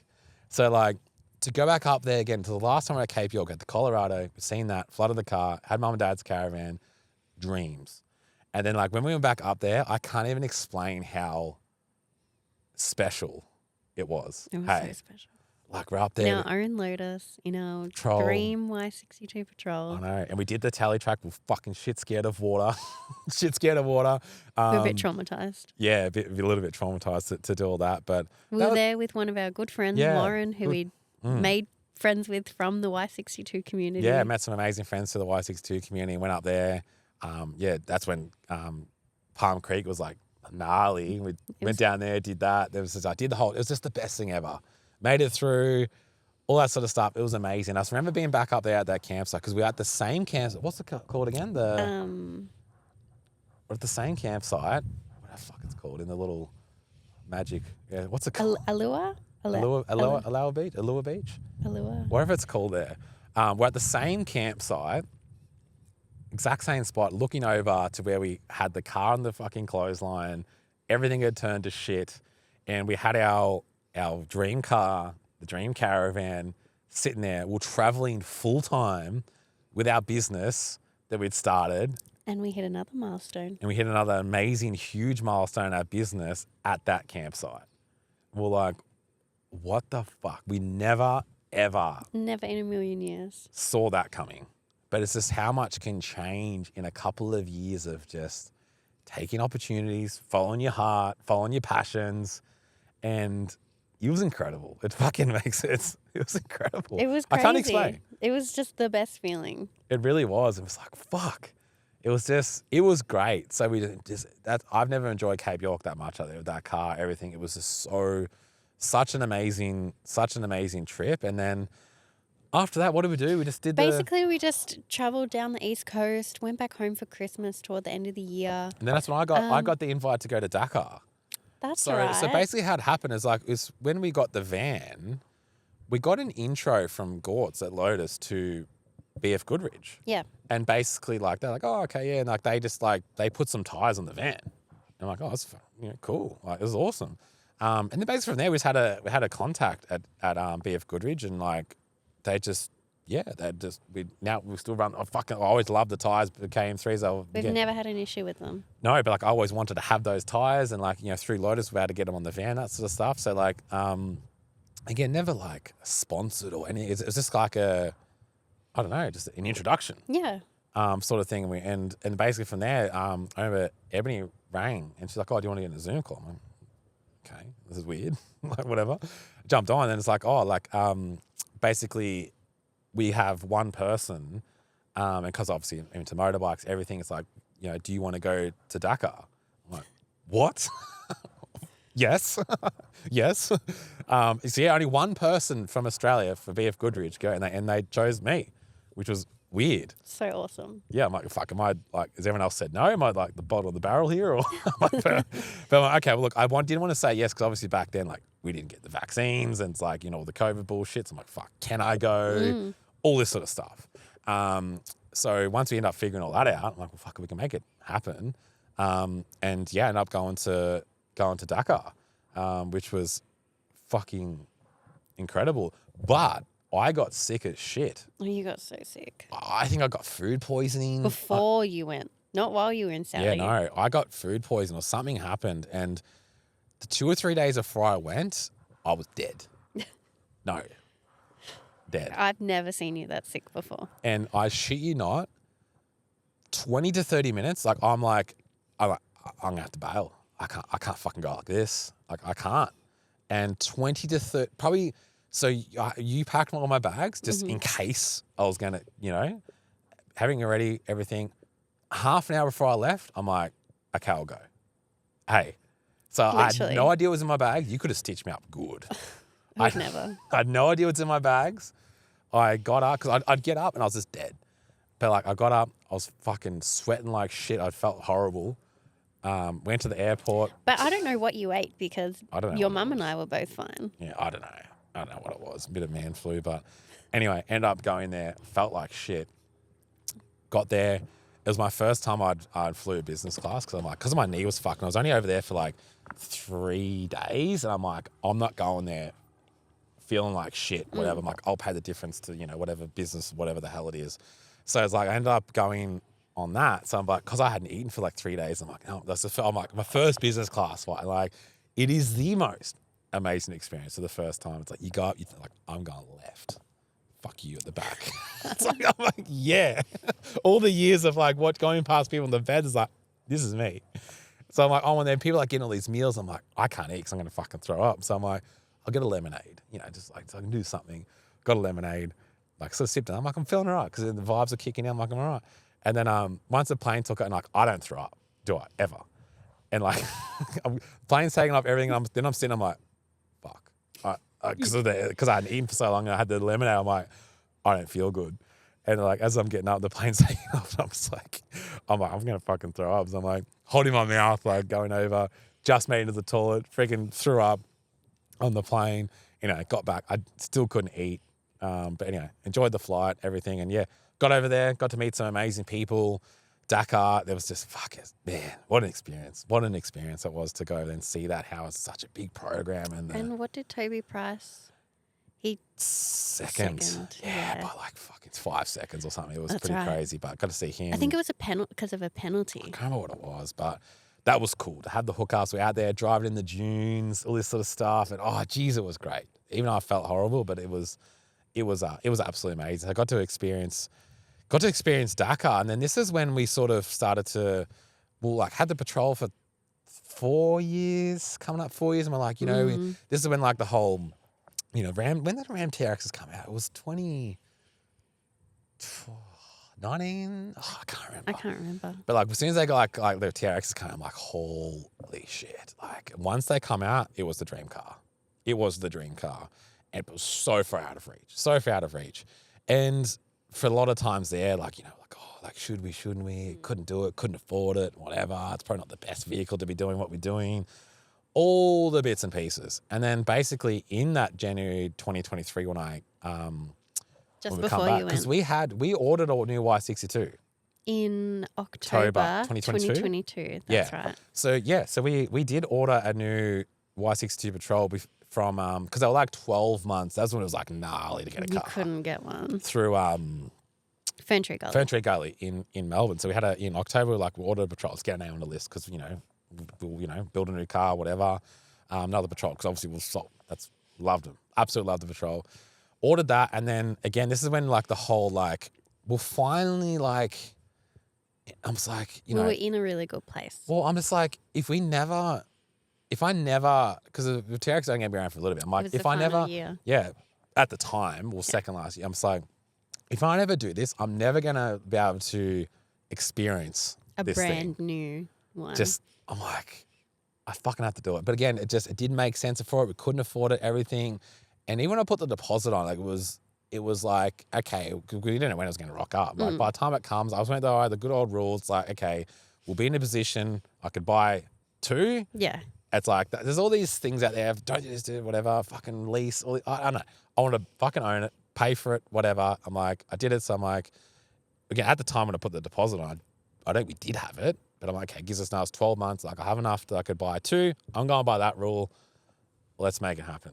So we went into January and we signed the contract for a new Ram TRX from the dealership, Davison Motors in Madura there. We did. I'm like, fuck yeah. But like, we never knew when it was going to come up. No. It's basically just like, get your name on the list. It might rock up.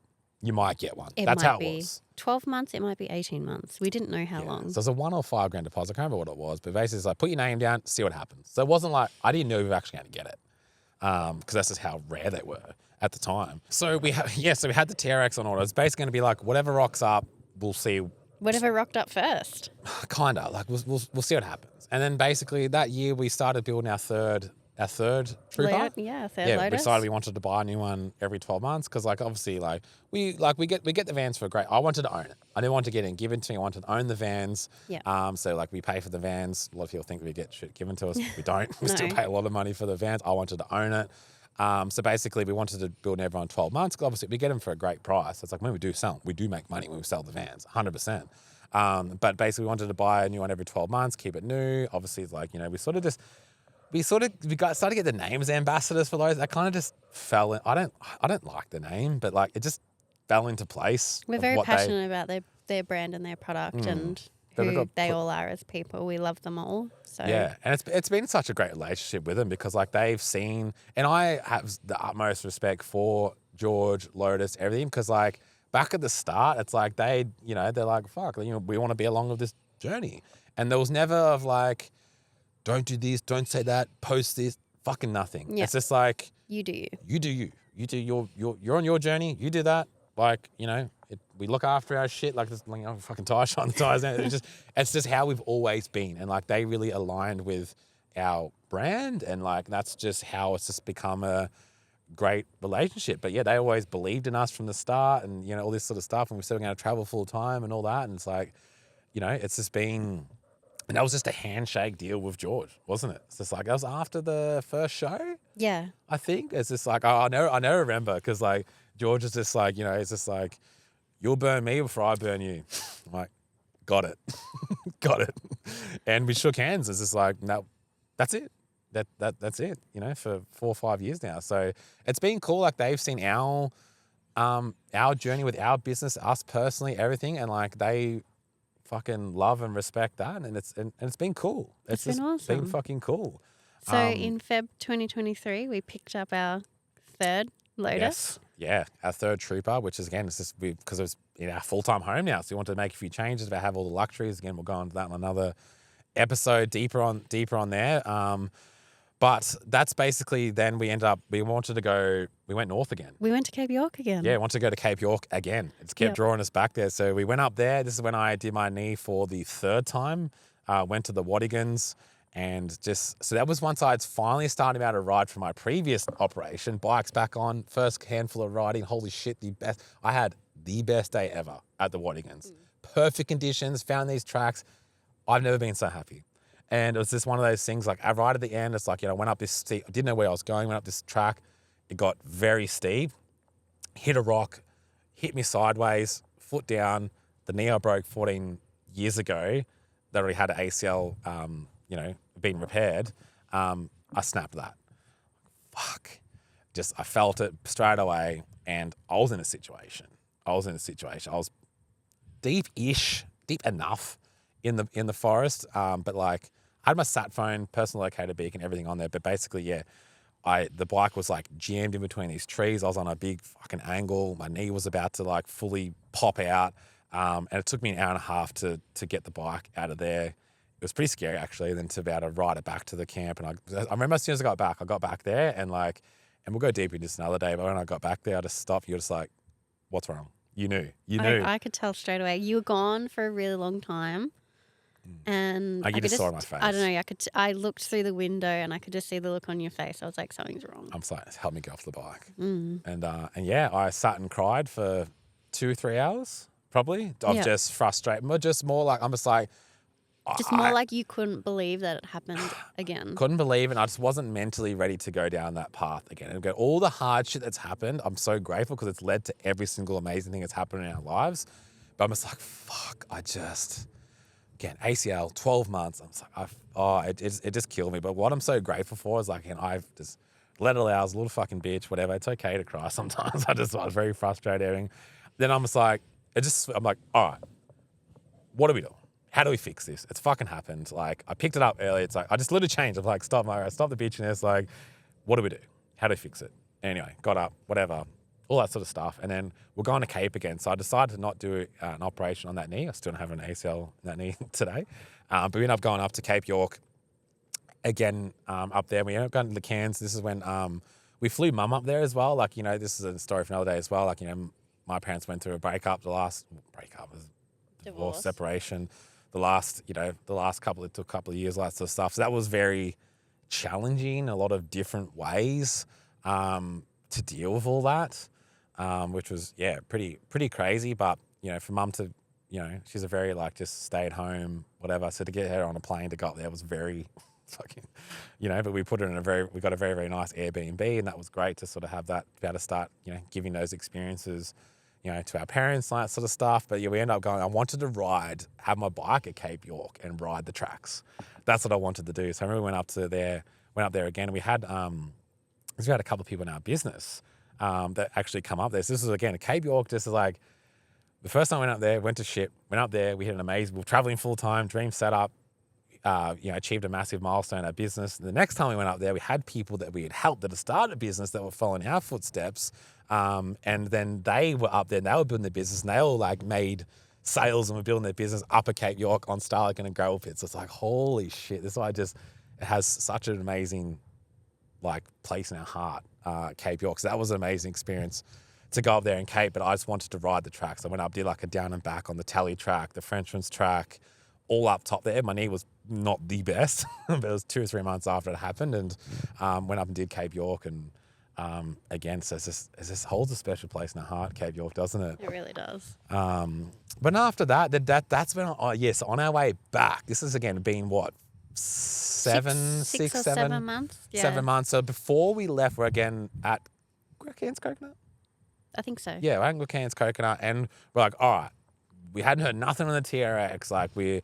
The patrol was about to be on the water, and we're like, all right, we're building the patrol. We need to make it. We need to make a decision because we need to start. Japan? We need to start ordering shit, figuring out what we're going to do. That's why I remember I rang Andrew. I'm like, all right, we're on. That's what it's going to do. I paid some more money to the to Furniture Gully, I'm pretty sure.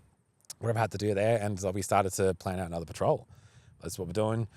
And it was on the way back. We're our last little just fucking off dirt little campsite from Cape on the way back from Cape York.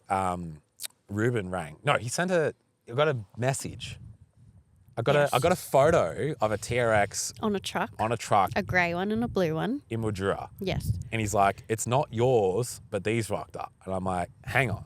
You said I was going to be the first. Like, Yeah. that's mine. And then, shit you not, half an hour later, he sent another photo. He's like, another truck's just rocked up. He's like, well, wasn't meant to rock up. He's like, the truck just rocked up on a Saturday morning. He's like, your TRX is here. Do you want it or not? And we were like, I'm like, what? what the fuck? Like, and I'm just like, he's like, you've got a day or two to let me know. Like, let me know. So I'm like, I don't really slept for 24 hours. I was like, We were like, what do we we were weighing do? up every pro and con that you could imagine of owning one car or the other. I know. So it's like, we just, thought about it. And it's like, just get lean towards. We wanted to patrol and, I don't know. I'm just like, nah, we're doing it.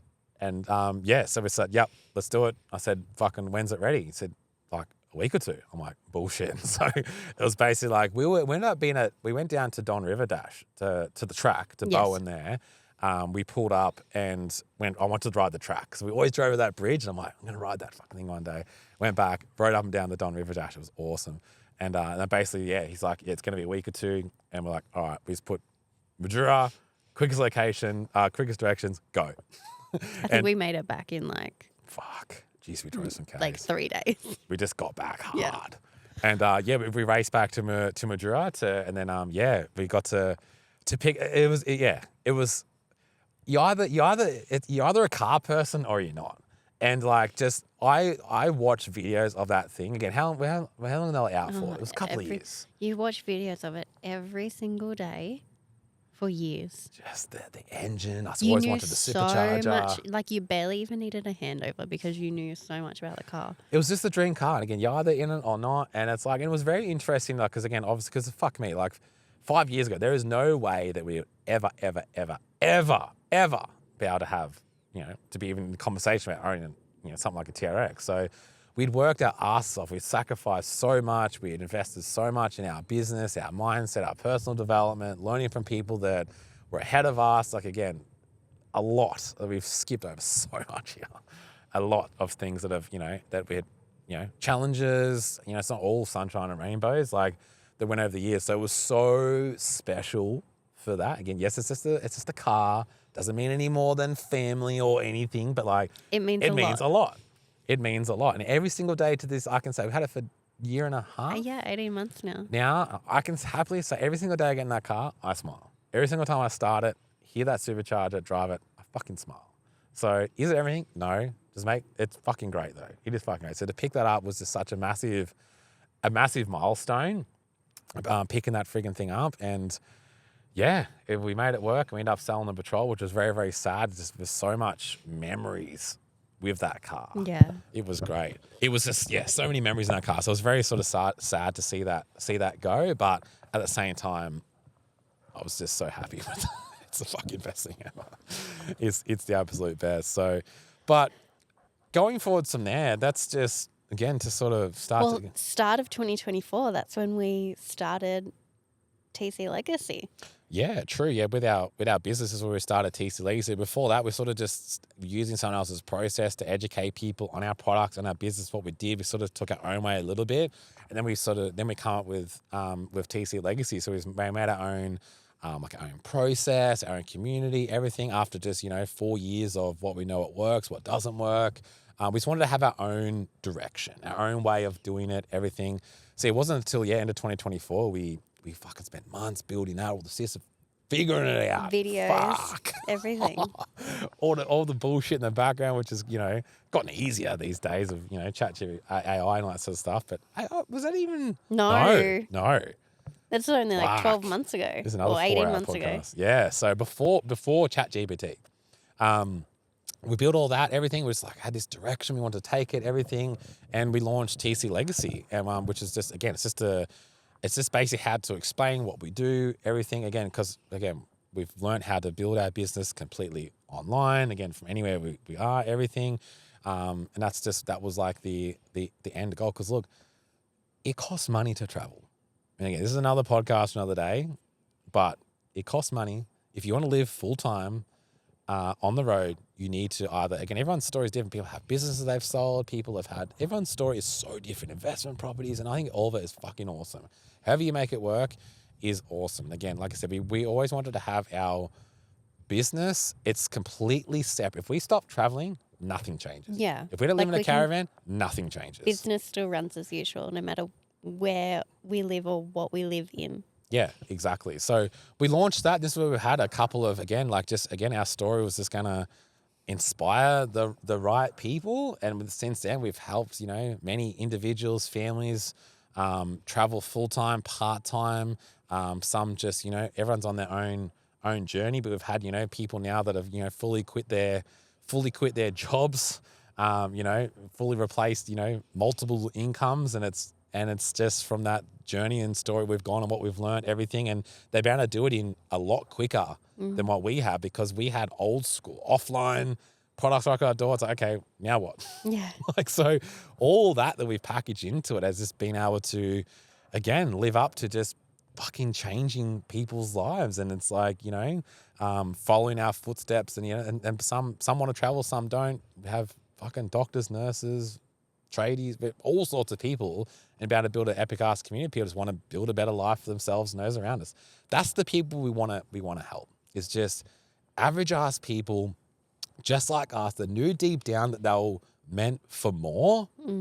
That's the people we want to help. No one's special, and fuck yeah, it's been cool to see how it's all turned out. It's been massive. So we launched TC Legacy, and then we ended up, which has been a massive success for a lot of people, just to what we built it to today. And basically, then what else happened we went to Japan. Yeah, we went to Japan in June 2024. Yeah, we went to Japan. So that was our first. So just before that, in April, my next thing after obviously all the things we've done and the car and all that sort of stuff, I was like, look, I'm not gonna be driving around in this fucking car living this life while my mum's still at work.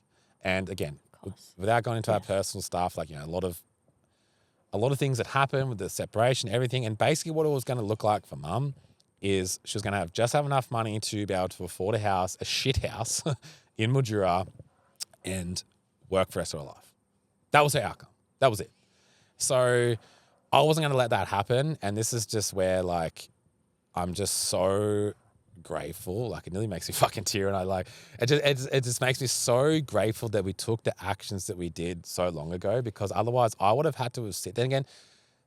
Take this how you want to take it, but like, people look at like what we've built today, it's like, fucking, the car and this and that and whatever, and like, it's all fucking great, but like, when and people are scared to take action and follow their dreams and everything. And like, the most biggest, exciting / scariest fucking thing to these days is like, I would have had to have sat there, look at mum and said, I can't help.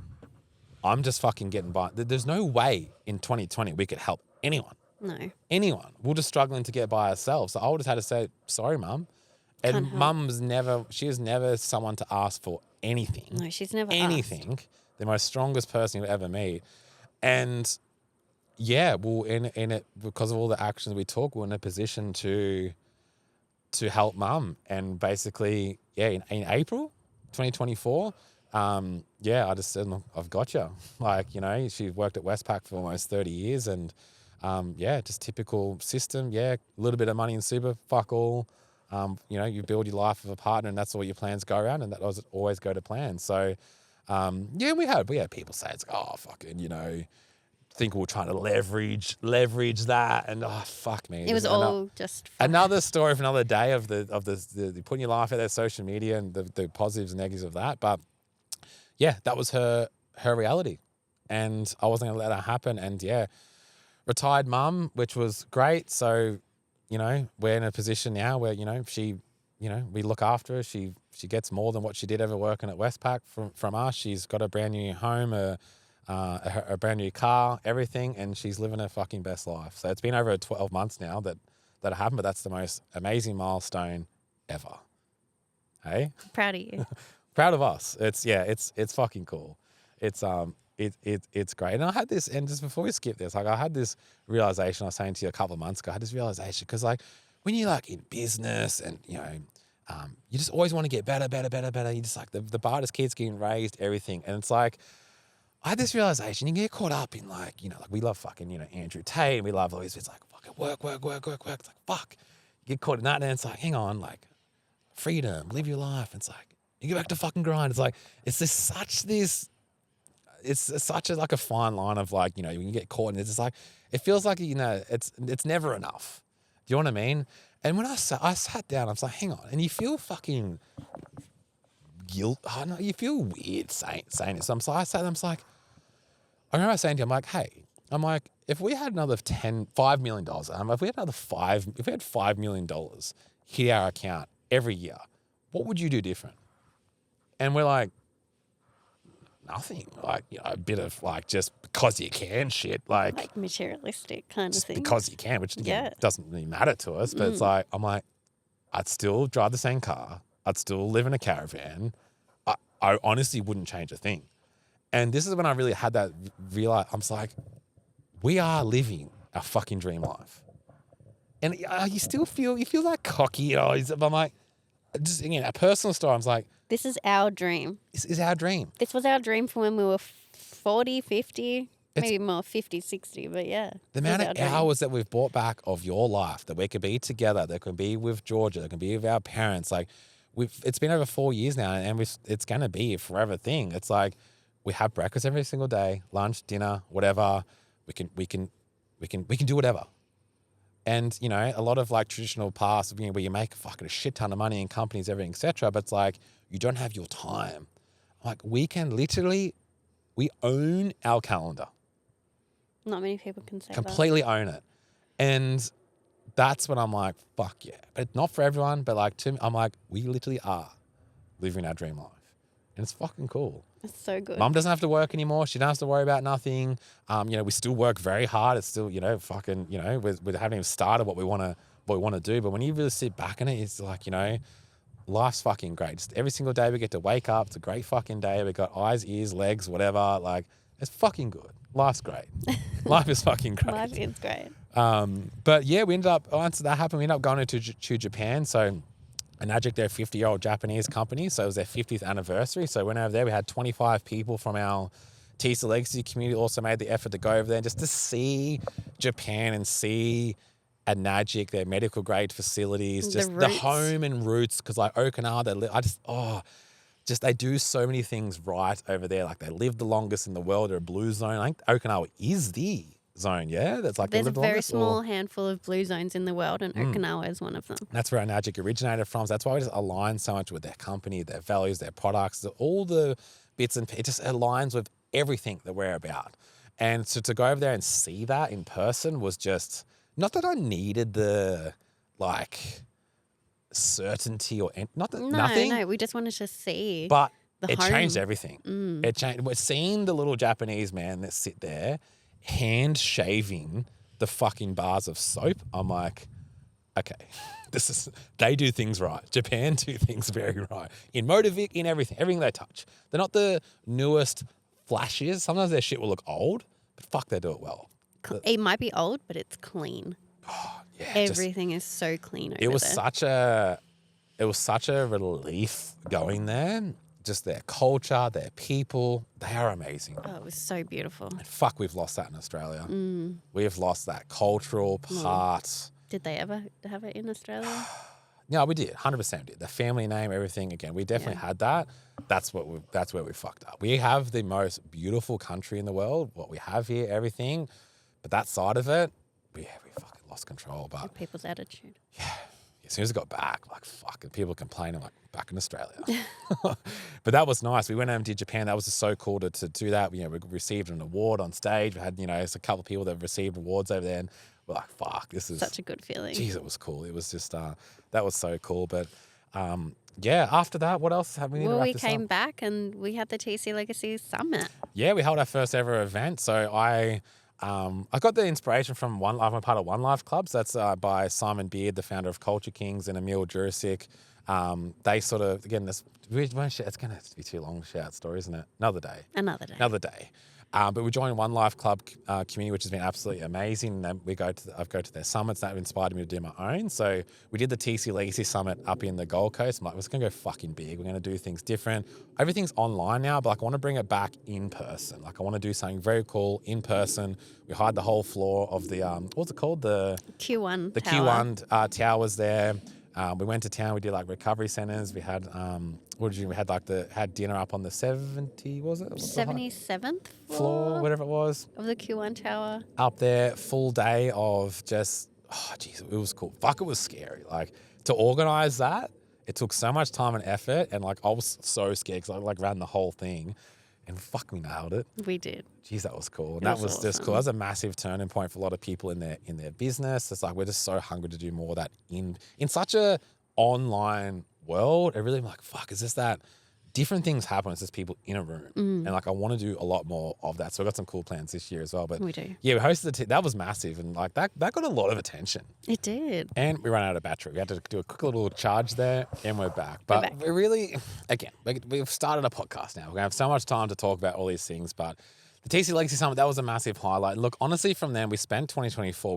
We love Queensland. We spent 6-7 months from just like the Gold Coast up until Gympie was the highest. We went up to the motocross track up there. But we spent 6-7 months just up and down there. We just absolutely love it. And we're here now sharing this now. We just spent the first start of the year around Victoria, sort of just beautiful weather. It's been great. We were just about to build our fifth van, which we're going to pick up this week, Yeah, it's really exciting. and probably go to Queensland, Exactly. which has been good. But yeah, to wrap all that up, we're going to dive into things a lot more deep. But yeah, we've just loved so much as the four drive, the outback stuff, like which we just still have such a passion. Just off grid is just our passion, I guess. But it has been good. We have changed a little bit. It's like like I said last year, we've enjoyed just sort of being on the coast and like just going to the gym, to the beach, and more like town stuff, not city stuff, but smaller town